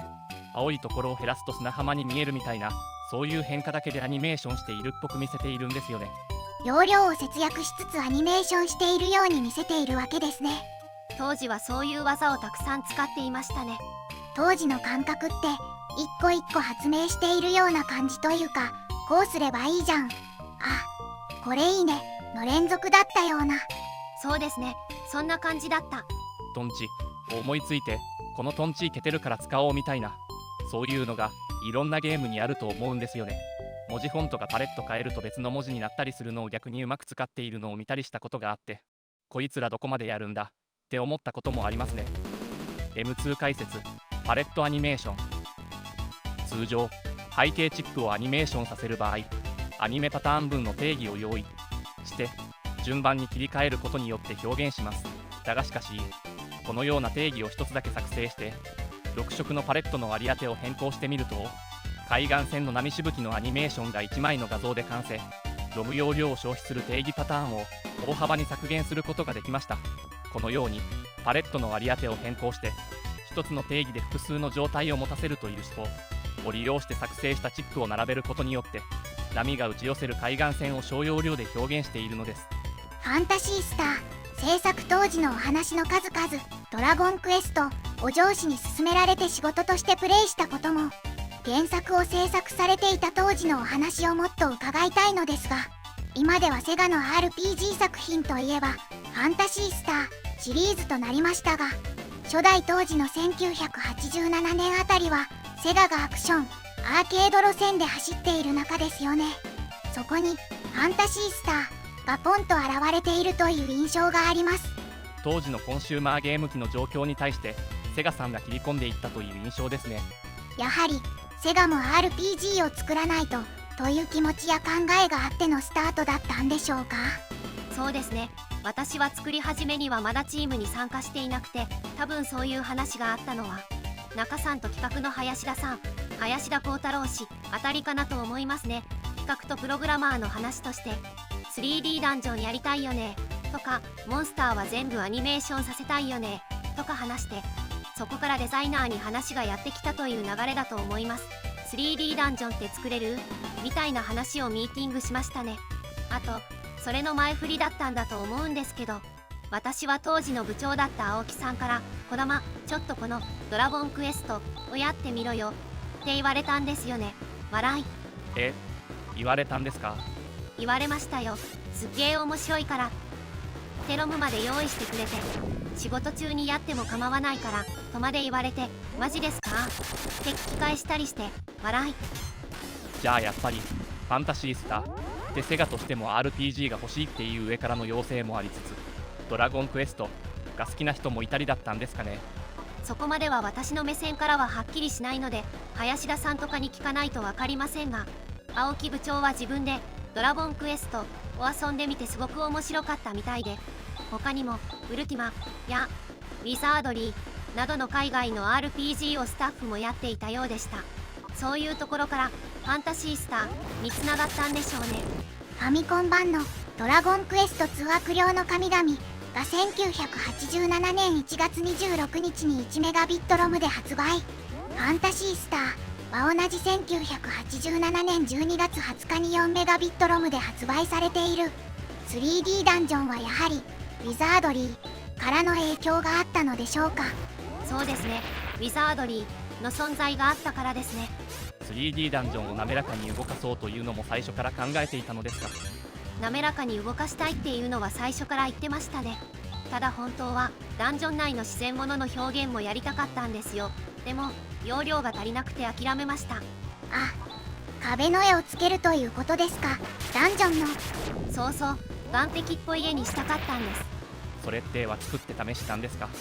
絵も用意して動かしてましたね。でも無理だねとなって、あ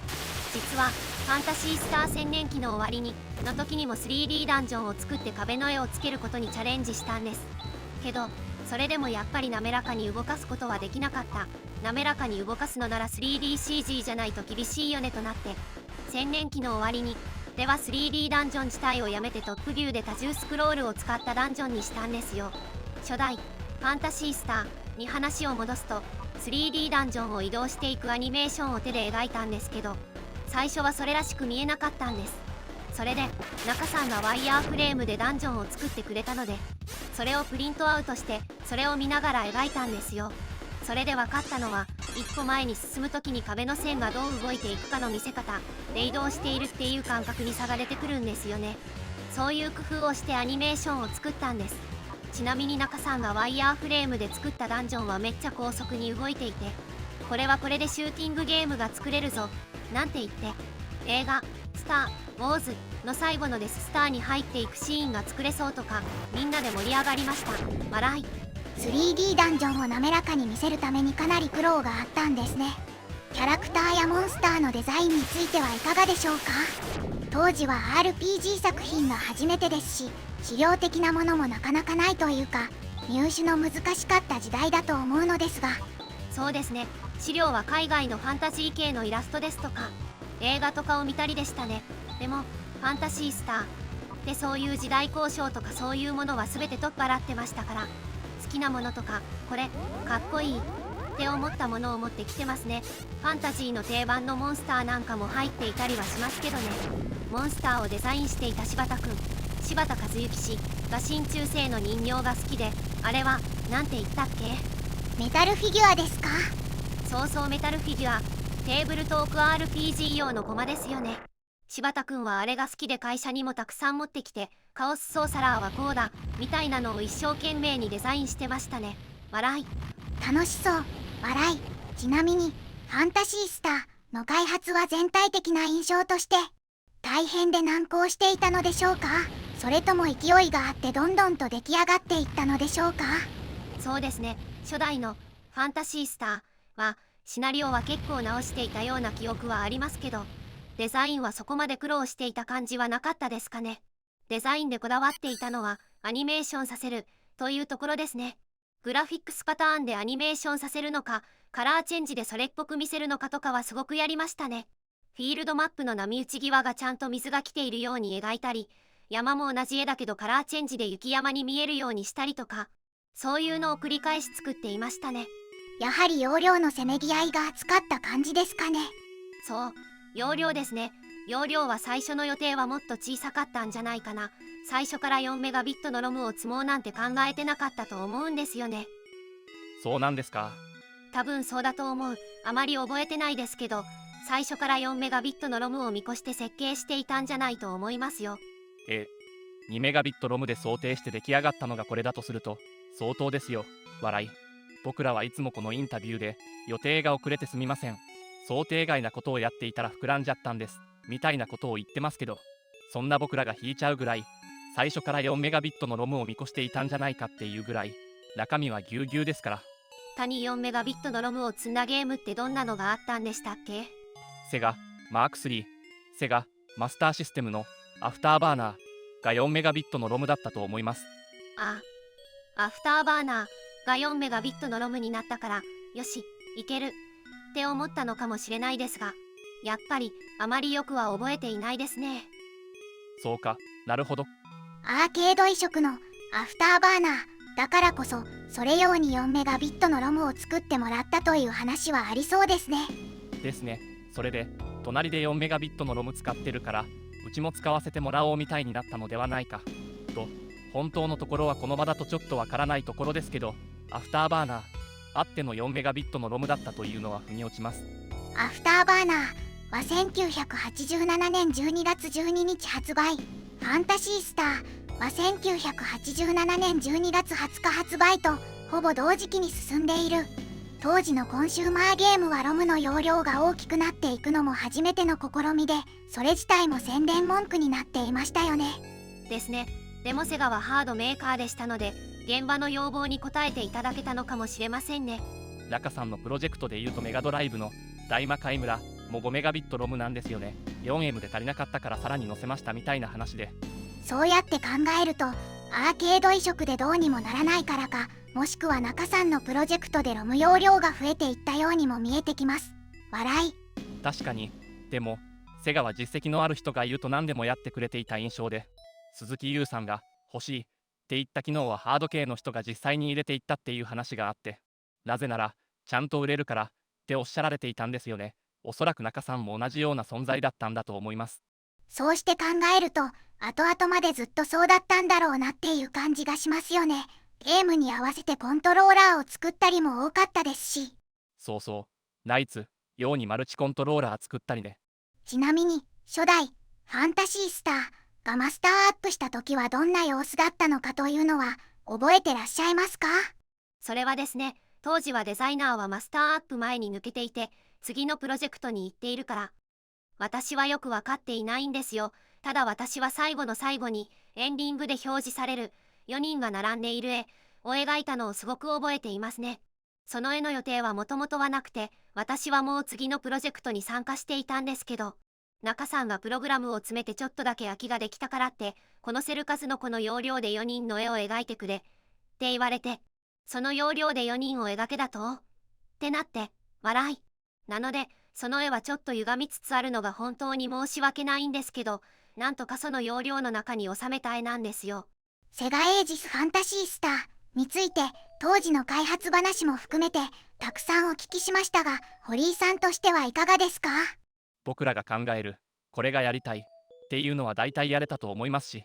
ファンタシースターをやったことがないという人がプレイしてみたり、昔にプレイしてもう一度やってみたいという人へのフォローは万全になったと思います。でも今回のセガエージスファンタシースターのモンスター図鑑とかは、ユーザーさんが普通にゲームを遊んで触ってもこれはそんなに苦労しないよねって思いますよね。このインタビューがなかったらそんなに苦労していたなんて想像できないと思う。仕様的にはそうですよね。我々もそう思っていましたから。それを見ただけで大変だっただろうなって分かってくれるのは作ったご本人だけかもしれない。笑い。モンスター図鑑は作った苦労の割にはあると嬉しいかなぐらいだとは思うんですけどね。開発の裏では8ビットのゲームすごいなっていうのを改めて痛感できる感じですごく良かったんですけど、そこについていくだけでも我々は厳しかったですね。それくらい苦労したので、ぜひマットドクターを倒してモンスター図鑑で見てみてください。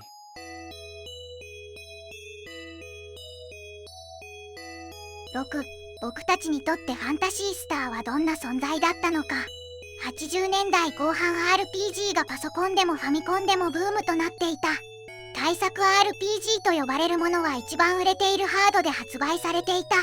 セガ野郎である僕たちは何らかの方法でそれらをプレイしていた。友人の家で後ろで見たり、ハードごとの貸し借りとかができたのだ。特にドラゴンクエストは学校の話題の中心だった。ファミコンを持っていないと大作 RPG はプレイできない。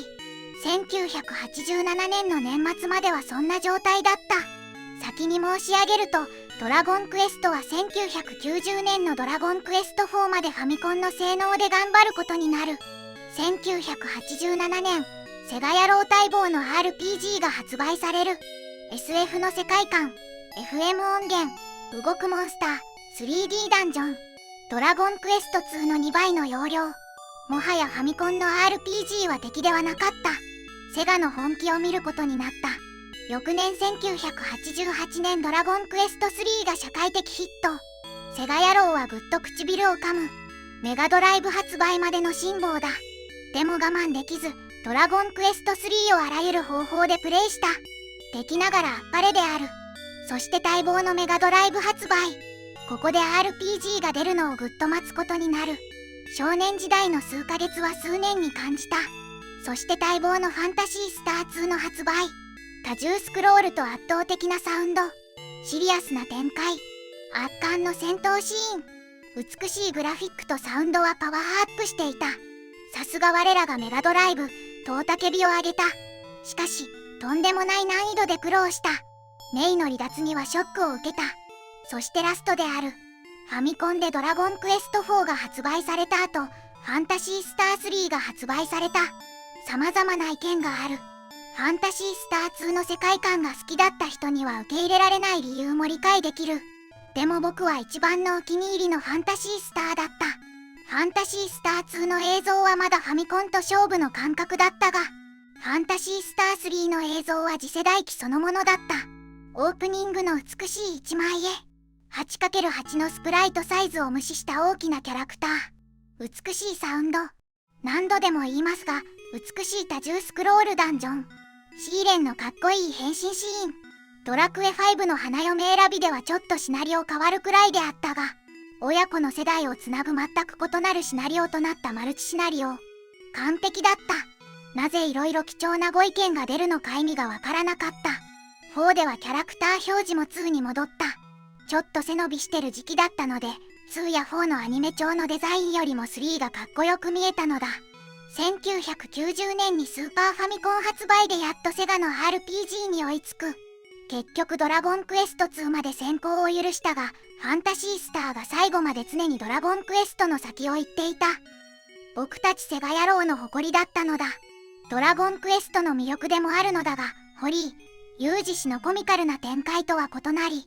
ファンタシースターのシリアスな展開にも引きつけられた。登場キャラクターに感情移入し、別れを悲しんだ。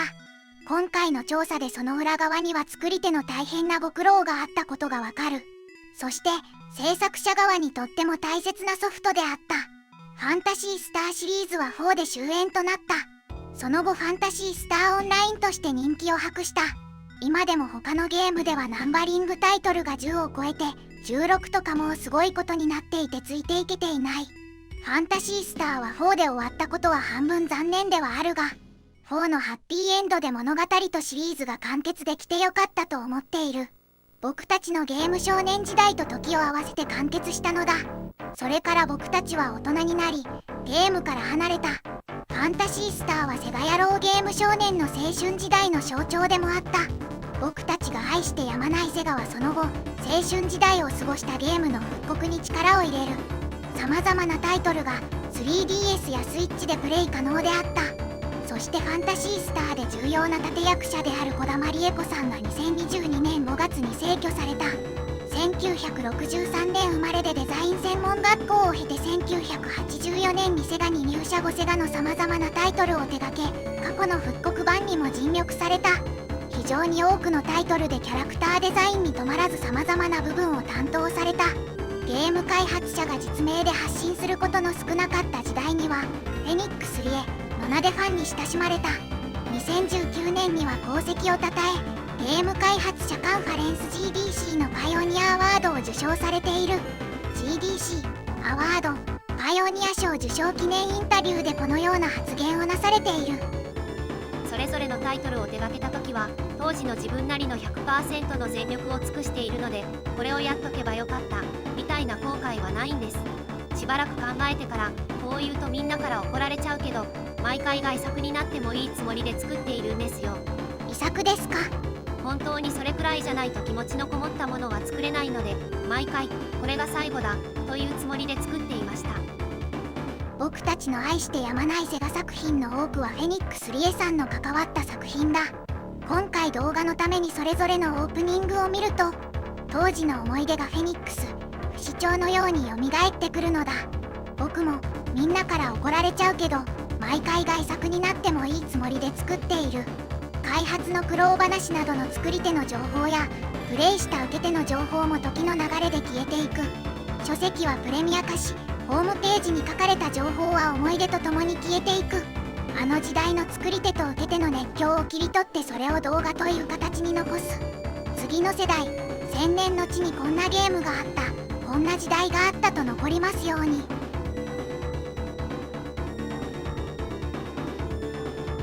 今回の動画はここで終わりです。長い動画をご視聴いただきありがとうございました。高評価、チャンネル登録、コメントなどいただけますと次の動画を作るエネルギーとなります。また次回動画でお会いしましょう。